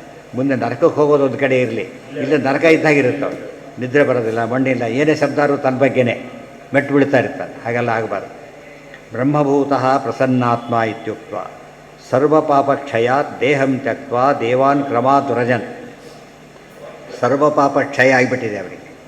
ಆದ್ದರಿಂದ ದೇಹಂ ತ್ಯಕ್ತ ದೇವಾನ್ ಕ್ರಮಾದುರಜನ್. ಏನಿದು? ಉತ್ಕ್ರಾಂತಿ. ದೇಹ ಬಿಟ್ಟವನು ಹೇಗೆ ಹೋಗ್ತಾನೆ ಅಂದರೆ ಒನ್ ಬೈ ಒನ್ ಮೇಲಕ್ಕೆ ಹೋಗ್ತಾ ಬರ್ತಾನೆ. ಪ್ರಾಪ್ಯ ಲಕ್ಷ್ಮೀಂ, ಅಲ್ಟಿಮೇಟ್ ಮಹಾಲಕ್ಷ್ಮಿ ಹತ್ರ ಹೋಗ್ತಾನೆ. ತತ್ಪ್ರಸಾದಾತ್ ಪುನಃ ಶ್ರದ್ಧಾಹರವ್ಯದ. ಅವರ ಅನುಗ್ರಹದಿಂದ ಅವನ ಒಂದು ಹಿರಿಮೆ ಇನ್ನೂ ಜಾಸ್ತಿ ಆಗುತ್ತೆ. ಭಕ್ತಿಸ್ತಯ ಪುನರ್ಜ್ಞಾನೇ. ಮತ್ತೆ ಜ್ಞಾನದಲ್ಲಿ ಭಕ್ತಿ ಜಾಸ್ತಿ ಆಗುತ್ತೆ. ಪುನರ್ಜ್ಞಾನೇ ಭಕ್ತಿ ಜ್ಞಾನ ಏನದು? ಒಂದಕ್ಕೊಂದು ಡೈರೆಕ್ಟ್ಲಿ ಪ್ರಪೋರ್ಷನಲ್ ಅಂದ್ರೇನು? ಅದೇ ಇಂಡೈರೆಕ್ಟ್ಲಿ. ಅದು ಇನ್ವರ್ಟ್ಲಿ ಅದೇನಾಗುತ್ತೆ? ಒಂದು ಉದಾಹರಣೆಗೆ ವಿಷ್ಣು ಭಕ್ತಿ ಜಾಸ್ತಿ ಆಗ್ತಾ ಹೋದಂತೆ ಮನೆಯಲ್ಲಿ ಆಸಕ್ತಿ ಕಡಿಮೆ ಆಗುತ್ತೆ ನೋಡಿ. ಯಾವುದಿದು? ಇನ್ವರ್ಸ್ ಆಯಿತು. ಅದನ್ನೇ ಏನದು? ಡೈರೆಕ್ಟ್. ಎರಡೂ ಕೂಡ ಸಮಯ ಮೇಲೆ ಹೋಗ್ತಾ ಇರ್ತದೆ. ತತ್ಪ್ರಸಾದಾತ್ ಪುನಃ ಸ್ಪರ್ಧಾ ಹರೌ ಯದಾ ಭಕ್ತಿ ತಯಾ ಪುನರ್ಜ್ಞಾನವೇ ಶ್ರದ್ಧೆ ವಿಷ್ಣುಂ ಪ್ರಪದ್ಯತೆ. ಅಪರೋಕ್ಷದೃಶೋ ವಿಷ್ಣೋ ಶರೀರೇಪಿ ಸತಃ ಪುರಾ. ಅಪರೋಕ್ಷದೃಶೋ ವಿಷ್ಣೋ ಶರೀರೇಪಿ ಸತಃ ಪುರಾ. ನಾವು ದೇವ್ರನ್ನ ಬಿಟ್ಟಿರ್ಲಿಕ್ಕೆ ಯಾರ ಕೈಲೂ ಸಾಧ್ಯ ಇಲ್ಲ. ಯಾಕೆ ಹೇಳಿ? ಅನಾದಿಕಾಲ ನಿತ್ಯ ಸಂಬಂಧ. ತ್ವಾಸುಪರ್ಣ ಸಯುಜಾ ಸಖಾಯ. ಇವತ್ತು ನಮಗೆ ಉಸಿರಾಡೋದು ಗೊತ್ತಾಗೋದಿಲ್ಲ, ಐಸಿ ಒಳಗೆ ಗೊತ್ತಾಗುತ್ತೆ. ಉಸಿರಾಡ್ತಾರೆ ಅಷ್ಟೇ ಖುಷಿ ಇವರಿಗೆ. ಈಗ ನಮಗೆ ಏನಾಗಿದೆ? ಇದು ಉಸಿರಾಟ ಇರಲಿಕ್ಕೆ ಸಾಧ್ಯ ಇಲ್ಲ. ಅಲ್ಲಿ ಉಸಿರಾಡ್ತಾರೆ ಅಂತ ಯಾತಕ್ಕೆ ಕೇಳ್ತೇವೆ ಅಂದರೆ ಡೈರೆಕ್ಟ್ಲಿ ಇಂಡೈರೆಕ್ಟ್. ಅವನ ಎಚ್ಚರ ಇಲ್ಲ ಅವನಿಗೀಗ, ಕಷ್ಟಪಡ್ತಿದ್ದಾನೆ. ಆ ದೇವ್ರ ಜೊತೆ ನಾವು ಈ ಉಸಿರಾಟ ಮೊದಲು ಆಮೇಲೆ ಎರಡು ಒಂದೇ ರೀತಿಯಾಗಿದ್ದರೂ ಕೂಡ ಎಚ್ಚರ ಇದ್ದಾಗ ಪ್ರಾಣಾಯಾಮ ಮಾಡ್ಬೇಕಾದ್ರೆ ಏನಾಗುತ್ತೆ? ಎಚ್ಚರ ಬರುತ್ತೆ, ಉಸಿರಾಟದ ಬಗ್ಗೆ ಗಮನ ಬರುತ್ತೆ. ಅದೇನಾಗುತ್ತೆ ಆಗೋದು? ಅನೇಕ ಸಿದ್ಧಿಗೆ ಕಾರಣ ಆಗುತ್ತೆ. ಗೊತ್ತಾಯ್ತಾ? ಉಸಿರಾಟ ಕೂಡ ಏನದು? ಉಸಿರು ಬಿಡೋದು ಹೌದು, ತಗೊಳ್ಳೋದು ಹೌದು, ಮೂರು ಒಟ್ಟಿಗೆ ಇದೆ ಅದರಲ್ಲಿ. ಅದನ್ನೇ ಸಿಸ್ಟಮೆಟಿಕ್ ಮಾಡಿದ್ರೆ ಪ್ರಾಣಾಯಾಮ ಆಗಿಬಿಡುತ್ತೆ. ಗೊತ್ತಾಯ್ತು? ಅದ್ರ ಜೊತೆಗೆ ಇನ್ನೇನು ಮಾಡಬೇಕು? ದೇವ್ರ ಧ್ಯಾನ ಮಾಡಬೇಕು, ಮಂತ್ರ ಹೇಳಬೇಕು. ಅದೇ ರೀತಿಯೇ ಇವರೆಲ್ಲ ಯಾತು ಪ್ರಶ್ನೆ ಹಾಕ್ಕೊಂಡ್ರು ಅಂದರೆ ವೈಕುಂಠಕ್ಕೋ ದೇವ್ರ ಹತ್ರ ಇರ್ತಾನೆ ಅಂತ ಹೇಳ್ತೀರಿ, ನೀವು ಎಲ್ಲ ಕಡೆ ಇದ್ದಾನೆ ಅಂತ ಹೇಳ್ತೀರಿ, ಮತ್ತು ಈಗಲಿದ್ದೇವೆ ಅಂತ ಆಗಲಿಲ್ವಾ? ಅರ್ಥ ಆಯ್ತಾ ಈಗ? ಅದಕ್ಕೆ ಹೇಳ್ತಾರೆ ಹಾಗಲ್ಲ. ಈಗಿರೋದು ಅನ್ನೋಯಿಂಗ್ಲಿ ಕೋಮದಲ್ಲಿ ಇದ್ದಾನೆ, ಸುಖವಾಗಿದ್ದಾರೆ ಯಾರು ಹೇಳ್ತಾರಾ? ಗೊತ್ತಾಯ್ತವೆ? ಯಾರೋ ಟ್ಯೂಬ್ ಹಾಕ್ತಾರೆ, ಯಾರೋ ಮಾಡ್ತಾರೆ, ಏನು ಪುಣ್ಯವಂತ ಅಂತ ಕರೀತಾರಾ? ನೋಡಿದ ತಕ್ಷಣ ಫಸ್ಟ್ ಏನಂತಾರೆ? ಅಯ್ಯೋ ಪಾಪ ಅಂತ ಶುರು ಮಾಡ್ತಾರೆ. ನಾವು ಕೋಮಾದಲ್ಲಿದ್ದಾಗೆ ಇರೋದು. ಯಾವುದೋ ದೃಷ್ಟಿಯಲ್ಲಿ? ದೇವರ ದೃಷ್ಟಿಯಲ್ಲಿ. ಜೊತೆಗಿದ್ದರೂ ಮರ್ತು ಬಿಟ್ಟಿದ್ದೇವೆ. ಆ ರೀತಿ ಅದಕ್ಕೆ ಎಕ್ಸ್ಪ್ಲೇಷನ್ ಕೊಟ್ಟರು. ಈಗ ಇದ್ದರೂ ಕೂಡ ಅಪರೋಕ್ಷ ಜ್ಞಾನ ಬಂದಾಗ ಸ್ವಲ್ಪ ಇದಾಯಿತು ಅವನಿಗೆ. ದೇತಿ ಯಾವಾಗಲೂ ಇದ್ದಾನೆ ಅಂತ ಅರ್ಥ ಆಯಿತು. ಮೋಕ್ಷಕ್ಕೆ ಹೋದಾಗ ಏನಾಯಿತು? ಪೂರ್ತಿ ಬಿಟ್ಟಿರಲಿಕ್ಕೆ ಆಗೋದಿಲ್ಲ. ಅದನ್ನೇ ದಾಸರು ಏನಂತ ಹೇಳ್ತಾರೆ, ಕನಕದಾಸರು, ತೊರೆದು ಜೀವಿಸಬಹುದೇ ಹರಿನಿನ್ನ ಚರಣಗಳ. ಉಸಿರು ಬಿಟ್ಟು ಹೇಗೆ ಸತ್ತು ಹೋಗ್ತಾನೋ, ಉಸಿರಿನ ಉಸಿರು ಪರಮಾತ್ಮ. ಆದ್ದರಿಂದ ಆತನ ಮರೆತರೆ ಬದುಕಿರಲಿಕ್ಕೆ ಸಾಧ್ಯ ಇಲ್ಲ. ತ್ಯಕ್ತ ದೇಹಾದಿಕಸ್ಯಾಪಿ ಯಾವದ್ವಿಷ್ಣುಂ ಪ್ರಪದ್ಯತೆ. ತ್ಯಕ್ತ ದೇಹಾದಿಕಸ್ಯಾಪಿ ಯಾವದ್ವಿಷ್ಣು ಪ್ರಪದ್ಯತೆ ತಾವದ್ ಗುಣ ವಿವರ್ಧಂತೆ. ಎಷ್ಟು ಇಂಪಾರ್ಟೆಂಟ್ ಅದು. ಮೇಲಕ್ಕೆ ಹೋದ ಅಂತ ಹೇಳ್ತಾರಲ್ಲ ಎರಡು ಅರ್ಥದಲ್ಲಿ. ಅವ್ನು ಡೆವಲಪ್ ಆಗ್ತಾ ಇದ್ದರೆ ಹೋಗ್ತಾನೆ. ಮೇಲಕ್ಕೆ ಹೋದ ಅಂದರೆ ಬರೀ ಮೇಲೆ ಕೊಡೋದಲ್ಲ, ಇಂಪ್ರೂವ್ಮೆಂಟ್ ಕೂಡ ಇದೆ ಅವನಿಗೆ. ಆ ರೀತಿ ಹೋಗಿ ವಿವರ್ಧಂತೆ ಸ್ಥಿತಾಶ್ಯು ಪ್ರಾಪ್ಯ ಕೇಶವ. ಯಾವಾಗದು ಅಲ್ಟಿಮೇಟ್ ಅನಿಸೋದು? ದೇವರ ಹತ್ರ ಪೂರ್ಣ ಎಚ್ಚರ ಇದ್ದಿದ್ದಾಗ. ವೈಕುಂಠದಲ್ಲಿ ಹೇಗಿರ್ತಾನೆ? ಸದಾ ದೇವ್ರು ನೋಡ್ಕೊಂಡೇ ಇರ್ತಾನೆ. ದೇವ್ರು ಯಾವಾಗಲೂ ನೋಡ್ತಾ ಇರ್ತಾನೆ. ಇವತ್ತು ವೆಂಕಟೇಶ್ವರ ಸ್ವಲ್ಪ ಹೊತ್ತು ನೋಡಿದ್ರೆ ಏನಂತಾನೆ? ಎಷ್ಟೋ ವರ್ಷಗಟ್ಟಲೆ 10 ವರ್ಷದಿಂದ ಹೋಗಿದ್ದೆ, ದರ್ಶನ ಆಗಿತ್ತು ಅಂತ ನೆನೆಸ್ಕೊತಾ ಇರ್ತಾನೆ. ಅಲ್ಲೇ ಯಾವಾಗಲೂ ಇದ್ದು ಬಿಟ್ರೆ ಎಷ್ಟು ಅನುಕೂಲ ಆಗುತ್ತೆ. ಆ ಥರ ಇರ್ತಾನೆ. ಪ್ರಾಪ್ಯ ಕೇಶವಂ ಮಿತಿ ಮಹಾವಾರಾಹೇ. ಮಹಾವಾರಹ ಪುರಾಣದಲ್ಲಿ ಬಂದಿದೆ. ಅಹಂಕಾರಂ ಬಲಂ ದರ್ಪಂ ಕಾಮಂ ಕ್ರೋಧಂ ಪರಿಗ್ರಹಂ. ಅದಕ್ಕೆ ವಿಮುಚ್ಯ ನಿರ್ಮಮ ಶಾಂತಃ ನೈಷ್ಕರ್ಮ್ಯ ಸಿದ್ಧಿಂ ಪ್ರಾಪ್ತೋ ಭೂತ್ವಾ ಬ್ರಹ್ಮಣಿ ಭೂಯಾಯ ಭವತಿ ಇತ್ಯರ್ಥಃ. ಮುಂದೆ ವಿಹಿತಾನಿ, ಅದು ಮುಂದೆ ಆಗಿಲ್ಲ ಅದೇನು. ಭಕ್ತ್ಯಾ ಮಾಮಭಿಜಾನಾತಿ ಯಾವಾನ್ಯಶ್ಚಾಸ್ಮಿ ತತ್ವತಃ ತಥೋ ಮಾಂ ತತ್ವತೋ ಜ್ಞಾತ್ವಾ ವಿಶತೆ ತದನಂತರಂ. ಭಕ್ತ್ಯಾ ಮಾಮಭಿಜಾನಾತಿ. ಹಿಂದೆ ಏನು ಸಾಧನೆ ಹೇಳಿದ್ರಲ್ಲ, ಕಾಮನ್ ಫ್ಯಾಕ್ಟರ್ ಹೇಳ್ತಾರೆ. ಎಲ್ಲ ಕೆಲಸ ಮಾಡಬೇಕಾದ್ರೂ ಕೂಡ ಭಕ್ತಿ ಒಂದಿರಬೇಕು. ಭಕ್ತಿ ಇಲ್ಲದೆ ಹೋದರೆ ಏನಾಗುತ್ತೆ? ಭಕ್ತಿ ಇಲ್ಲದೆ ಹೋದರೆ ಎಲ್ಲ ಕೆಲಸ ವೇಸ್ಟ್ ಅಂತೇಳಿ. ಪ್ರತಿಯೊಂದು ಕೆಲಸನೂ ವೇಸ್ಟ್ ಅವನು ಮಾಡಿದ್ದಲ್ಲ. ಭಕ್ತಿ ಎಂಬುದು ಬೇಸಿಕ್ ರಿಕ್ವೈರ್ಮೆಂಟ್. ಅಂದರೆ ವಿವಿಕ್ತ ಸೇವೆ ಲಘು ಎಲ್ಲ ಮಾಡ್ತಿರ್ಬೇಕಾದ್ರೆ ಏನಿರಬೇಕು? ಭಕ್ತಿ ಕಾಮನ್ ಫ್ಯಾಕ್ಟರ್ ಆಗಿರಬೇಕು.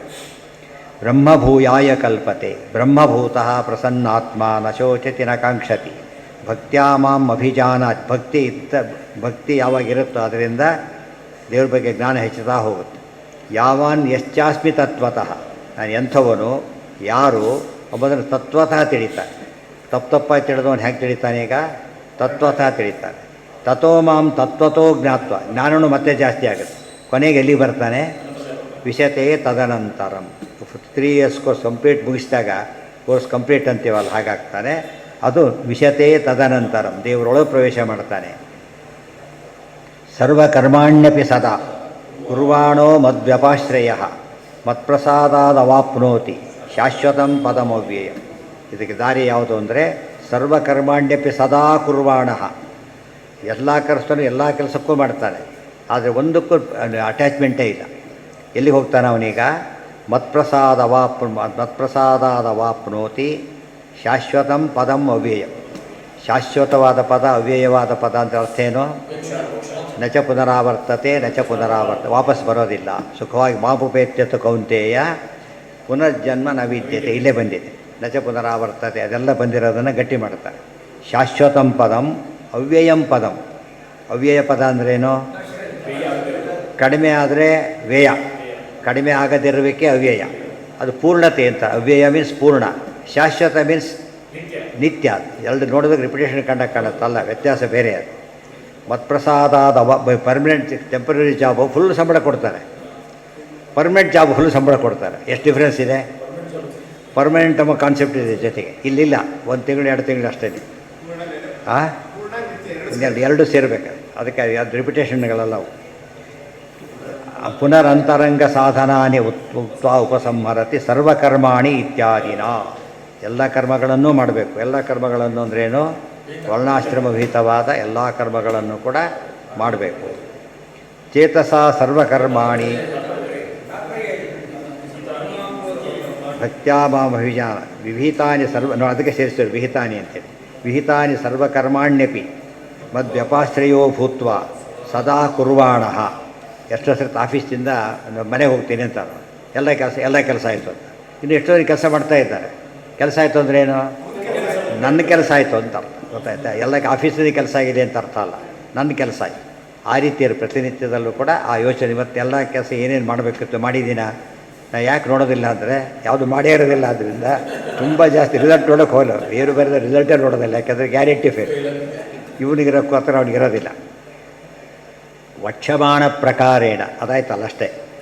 ಮಹಿ ತಥಾ ಸತಿ ಸ್ವವಿಹಿತ ಅಕರಣೇಪಿ ಸಮತ್ವಾತ್ ಮಾಮನುಸ್ಮರ ಯುದ್ಧ ಚ. ಸುಮ್ಮನೆ ಮೋಕ್ಷ ಆಗೋದ ಎಲ್ಲರಿಗೂ ಆಗಬೇಕಾಗಿತ್ತು, ಹಾಗಲ್ಲ, ಎಚ್ಚರ ಇರಬೇಕು. ಚ ತತಃ ಸ್ವಧರ್ಮಂ ಕೀರ್ತಿಂಚ ಇತ್ಯಾದಿ ಪ್ರಸ್ತುತ ವಿರೋಧ. ತತ ಇಲ್ಲವರು ಏನಾಗುತ್ತೆ? ಸ್ವಧರ್ಮ ಕೀರ್ತಿಂಚ ಹಿತ್ವಾ ಪಾಪಮವಾಪ್ಸ್ಯಸಿ. ಇಲ್ಲಿದೆ ಅದು. ಯಾವ ಅಧ್ಯಾಯ? 2ನೇ ಅಧ್ಯಾಯ. ನೀನು ಯುದ್ಧ ಮಾಡದೆ ಹೋದರೆ ಈಗ ನಿನಗೆ ವೈಕುಂಠ ಸಿಗೋದಿಲ್ಲ, ಸ್ವರ್ಗ ಸಿಗೋದಿಲ್ಲ ಅಲ್ಲ, ಇಲ್ಲೂ ಕೂಡ ನಿನಗೆ ಇರ್ಲಿಕ್ಕಾಗೋದಿಲ್ಲ. ಯಾಕೆ? ಜನ ಕೆಟ್ಟದಾಗ ಬೈತಾರೆ, ಅದಕ್ಕೇನಾಗುತ್ತೆ? ಸಂಭಾವಿತಸ್ಯ ಚಾಕೀರ್ತಿಗೆ ಮರಣಾದತಿ ರೀಚ್ಯತೆ. ಅದಕ್ಕಿಂತ ಯಾವುದು ವಾಸಿ ಅನಿಸುತ್ತೆ? ಮರಣ ವಾಸಿ ಅನಿಸುತ್ತೆ ಅಂತೇಳಿ. ಹಿಂದೆಲ್ಲ ತುಂಬ ಕೆಟ್ಟ ಕೆಲಸ ಮಾಡೋದಕ್ಕೆ ಹೆದರ್ತಿದ್ರು. ತುಂಬ ವರ್ಷ ಅಲ್ಲ, ಒಂದು 50 ವರ್ಷದ ಹಿಂದೆಯೇ ಜನ ತಪ್ಪು ಮಾಡೋದಕ್ಕೆ ಹೆದರ್ತಿದ್ರು ಜನ. ಈಗ ಯಾರು ಹೆದರೋದಿಲ್ಲ. ಏನಂತಾರೆ ಈಗ? ಅದೇ ಒಂದು ದೊಡ್ಡ ಪ್ರಚಾರ ಸಿಗುತ್ತೆ ಅಂತ ಆ ಥರ ಆಗಿಬಿಟ್ಟಿದೆ. ಹಾಗಾಗಿಬಿಟ್ಟು ಈಗ ತುಂಬ ಜನ ಹಾಗೇ ಇಲ್ಲ. ಅವನು ಯಾರು ಬೈದರೆ ನಕ್ಕು ಬಿಡ್ತಾರೆ. ಹಿಂದೆ ಬೈದರೆ ಅವರು ಸೂಯಿಸೈಡ್ ಮಾಡ್ಕೊಳಕ್ಕೆ ಹೋಗ್ತಿದ್ರು ಅಂಥ ಕಾಲ. ಈಗ ಬೈದರೆ ಸೂಯಿಸೈಡ್ ಮಾಡ್ಕೋಬೇಕೆ ಹೊರತು ಅವ್ರು ಮಾಡ್ಕೋಬೋದಿಲ್ಲ. ಸಧರ್ಮಂ ಕೀರ್ತಿಂಚ ಅಪಿಶಬ್ದಸ್ವೇಕಮೈಪಿ ಕರ್ಮ ಅತದಾಶ್ರಯೇಣ ಕಾರ್ಯಮಿತ್ಯರ್ಥೆ. ಯಾಕಂದ್ರು ಅಂದರೆ ಒಂದು ಕೆಲಸ ಕೂಡ ದೇವರ ಪೂಜೆ ಅನ್ನೋ ಭಾವನೆಯಿಂದ ಮಾಡಬಾರ್ದು. ಮಾಡಿದ್ರೆ ಏನಾಗುತ್ತೆ? ಫಲ ಕಡಿಮೆ ಆಗಿಬಿಡುತ್ತೆ, ಬಂಧಕ ಆಗುತ್ತೆ. ಯಜ್ಞಾರ್ಥಾತ್ ಕರ್ಮಣೋನ್ಯತ್ರ ಲೋಕೋಯಂ ಕರ್ಮ ಬಂಧನ. ಆದ್ದರಿಂದ ಯಾವ ಕೆಲಸ ಪ್ರತಿಯೊಂದು ನಾವು ಬರೆದ ಪ್ರತಿ ಪೇಜು ಸಬ್ಮಿಟ್ ಮಾಡಬೇಕೋ ಬೇಡ? ಅರ್ಧ ಪೇಜ್ ಹಿಡ್ಕೊಂಡು ಮಾಡ್ಲಿಕ್ಕಾಗತ್ತಾ? ಕೆಲಸದ ಬರೀದೇ ಹೋದರೂ ಕೂಡ ಏನು ಮಾಡಬೇಕು? ಅದನ್ನು ಖಾಲಿ ಪೇಪರ್ ಹಾಗೆ ಸಬ್ಮಿಟ್, ಅದರಲ್ಲಿ ಮನೆ ಒಯ್ದು ಕಟ್ ಮಾಡ್ಲಿಕ್ಕೆ ಬರೋದಿಲ್ಲ. ಆ ರೀತಿ ಪ್ರತಿ ಕೆಲಸನೂ ಭಗವತ್ ಪ್ರೀತ್ಯರ್ಥವಾಗಿ ಮಾಡಬೇಕು. ಅದು ಯಾವುದಕ್ಕೆ? ಅದೇ ಏನಂತ ಹೇಳಿದರು? ಮಲಗುವಾಗಲಿ, ಮಕ್ಕಳ ಆಡಿಸುವಾಗ, ಬಡದೇವಳ ಅಕ್ಕರದೆ ನಳಿಯುವಾಗ ಅಂತ ಹೇಳ್ತಾ ಪ್ರತಿ ಕೆಲಸ ಮಾಡಬೇಕಾದ್ರೆ ಏನಿರಬೇಕು? ದೇವರ ಸ್ಮರಣೆ ಇರಲೇಬೇಕು. ಅಲ್ಲಿ ಮಲಗುವಾಗಲಿ, ಏಳುವಾಗಲಿ, ಕುಳಿತು ಮಾತಾಡುತ್ತಾರೆ, ಬೈದೊಡೆ, ಅದು 2 ಕೇಸುಗಳು. ಮಕ್ಕಳ ಆಡಿಸುವವರು ಒಂದು ಕೇಸು, ಇದು ತಂದೆ ಕೇಸಿದು. ಮಕ್ಕಳ ಆಡಿಸುವಾಗ ಪದ್ಯದಲ್ಲಿ ಏನೇನಿದೆ? ಮಕ್ಕಳು ಬಂದವರೆಲ್ಲ ಕಾಂಟ್ಯಾಕ್ಟ್ ಇದ್ದು ಚಿಂತನೆ ಮಾಡ್ತಾರೆ. ಇಲ್ಲಿ ಮಲಗೋ ತಂದೆ ಕೆಲಸ ಇದು. ಆಗಲೂ ಧ್ಯಾನ ಮಾಡ್ತಿರು. ಸ್ವಪೇ ಧ್ಯಾಯನ್ ಜನಾರ್ದನ ಆಚಾರ್ಯರ ಮಾತು. ಮಲಗಬೇಕಾದ್ರೆ ಏನು ಮಾಡಬೇಕು? ಜನಾರ್ದನ ದೇವ್ರ ಧ್ಯಾನ ಮಾಡಬೇಕು. ಹೇಳ್ತಿರ್ಲಿಕ್ಕೇನೆ ಶ್ರುತ್ವಾ ವಿಷ್ಣು ಸಮುತ್ಥಾಯ. ನೋಡಿ, ಹೇಳ್ಬೇಕಾದ್ರೆ ಹಾಗೆ, ಮಲಗಬೇಕಾದ್ರೆ ಹೀಗೆ, ಪ್ರತಿ ಕೆಲಸ ಮಾಡಬೇಕಾದ್ರೆ ಅದು ಒಂದು ಚಿಂತನೆ. ಮಕ್ಕಳ ಆಡಿಸುವಾಗ ಇನ್ನೊಂದು ಚಿಂತನೆ. ಆ ಪ್ರತಿ ಕೆಲಸದಲ್ಲೂ ದೇವರ ಸ್ಮರಣೆ ಇದ್ದರೆ ಅದು ಬಂಧಕ ಆಗೋದಿಲ್ಲ. ನೆಕ್ಸ್ಟ್, ಚೇತಸ ಸರ್ವಕರ್ಮಾಣಿ ಮಯಿ ಸನ್ಯಸ್ಯ ಮತ್ಪರಃ. ದೇವರು ಇನ್ನೊಂದು ನೆನ್ಪಿಟ್ಕೋಬೇಕು. ನಾವು ಒಪ್ಪಿಸಲಿ ಬಿಡಲಿ, ನಾವು ಸ್ನಾನ ಮಾಡಲಿ ಬಿಡಲಿ, ಗಂಗೆ ಏನಾಗುತ್ತೆ? ಹರ್ಕೊಂಡು ಬಂದು ಸಮುದ್ರ ಸೇರೇ ಬಿಡುತ್ತೆ. ಮಾಡಿ ಬೆಷ್ಟೇ ಬಿಟ್ಟರು ಅಷ್ಟೇ. ಆದರೆ ಮಾಡಿದರೆ ಫಲ ಬರುತ್ತೆ, ಇಲ್ಲ ಹೋದ್ರೆ ಇಲ್ಲ. ಸೊ ನಾವು ಅರ್ಪಿಸಲಿ ಬಿಡಲಿ, ದೇವ್ರದೇ ಅದು. ದೇವ್ರ ನೈವೇದ್ಯ ಮಾಡದೆ ತಿಂದರೂ ಕೂಡ ಏನಾಗಿರುತ್ತೆ? ಅದು ದೇವರು ಸ್ವೀಕಾರ ಮಾಡಿ. ಯಾಕೆ ದೇವತೆಗಳು ಸ್ವೀಕಾರ ಮಾಡಿ ಅರ್ಪಣೆ ಮಾಡಿಬಿಡ್ತಾರೆ ಆಗಲೇ. ಮತ್ತು ದೇವ್ರಿಗೆ ಯಾರು ಕೊಡಬೇಕಾದ್ರೆ ತಾನೇ ತೊಗೋತಾನೆ ದೇವರು. ಅದು ನಾವು ಮಾಡಿದ್ರೆ ಏನಾಗುತ್ತೆ? ಇವತ್ತು ಉದಾಹರಣೆಗೆ ಒಂದೇ ಪ್ರಶ್ನೆ ಪೇಪರು ಬರೆದವ್ನು ಪಾಸ್ ಆಗ್ತಾನೆ, ಉಳಿದವ್ರು ಫೇಲ್ ಆಗ್ತಾರೆ ಅಷ್ಟೇ. ಪ್ರಶ್ನೆ ಪೇಪರ್ ಇರುತ್ತೆ, ಬರೋದಿಲ್ಲ ಅಷ್ಟೇ. ಅದು ಹೇಗೋ ಪರೀಕ್ಷೆಯಲ್ಲಿ ಇವತ್ತು ನಾವು ಚೇತಸ, ಇಲ್ಲಿ ಮೈಂಡ್ ಆ್ಯಕ್ಟಿವ್ ಆಗಿರ್ಬೇಕು. ಅದಕ್ಕೆ ಚೇತಸ ಸರ್ವಕರ್ಮಾಣಿ, ಪ್ರತಿಯೊಂದು ಕೆಲಸ ಕೂಡ ಮೈ ಸನ್ಯಾಸ, ದೇವರಿಗೆ ಒಪ್ಪಿಸ್ಬೇಕು. ಅದನ್ನು ಹಾಗೆ ಹೋಗಬಾರ್ದು. ಮತ್ಪರಹ, ಸುಮ್ಮನೆ ಒಪ್ಪಿಸ್ಬಾರ್ದು. ಅದು ಸರ್ವೋತ್ತಮ, ಅವನಿಗೆ ಅರ್ಪಿಸ್ಬೇಕು. ನಾವಂತ ಎಚ್ಚರದಿಂದ ಅರ್ಪಿಸ್ಬೇಕು. ಹಾಂ ಹಾಂ ಹೌದು, ಸಮರ್ಪಣೆ ಅಂತೂ ಮಾಡಬೇಕು. ಯಾವ ರೂಪ ಹೇಳಬೇಕಾ ಆ ರೂಪ ಮಾಡೋದು ವಿಶೇಷ ಅಷ್ಟೇ. ಇದು ಹಾಗೆ ನೈವೇದ್ಯ ಮಾಡಬೇಕಾದ್ರೂ ಕೂಡ ಕಪಿಲ ರೂಪದಿಂದ ನೋಡ್ತಾನೆ. ಇವೆಲ್ಲ ಅನುಸಂಧಾನಗಳಿದೆ. ಮೊದಲು ಹೆಚ್ಚು ತೊಗೊಳ್ಳೋದು ದೃಷ್ಟಿ ನೋಡೇ ತೊಗೊಳ್ಳೋದು.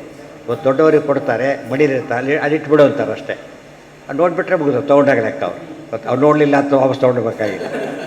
ನೋಡಿಬಿಟ್ರೆ ಅಕ್ಸೆಪ್ಟೆಡ್. ಕೆಲವು ಸರ್ತೆ ಬಿಟ್ಟಿದ್ರೆ ಅಕ್ಸೆಪ್ಟೆಡ್, ಕೆಲವು ಸರ್ತೆ ತಿಂದ್ರೇ ಅಕ್ಸೆಪ್ಟ್ ಮಾಡಿದಾಗ, ಕೆಲವು ಪದ ರೀತಿ ಆಗಿರ್ತದೆ. ಆದ್ದರಿಂದ ಕಪಿಲಾಖ್ಯೇರ್ ದಿವ್ಯ ಕಪಿಲ ಕಣ್ಣಲ್ಲಿರೋ ದೇವ ರೂಪ ಯಾವುದು? ಕಪಿಲ ರೂಪ. ಆ ರೂಪದಲ್ಲಿ ನೋಡ್ತಾನೆ ಅಂತ ಅನುಸಂಧಾನ ಇರಬೇಕು.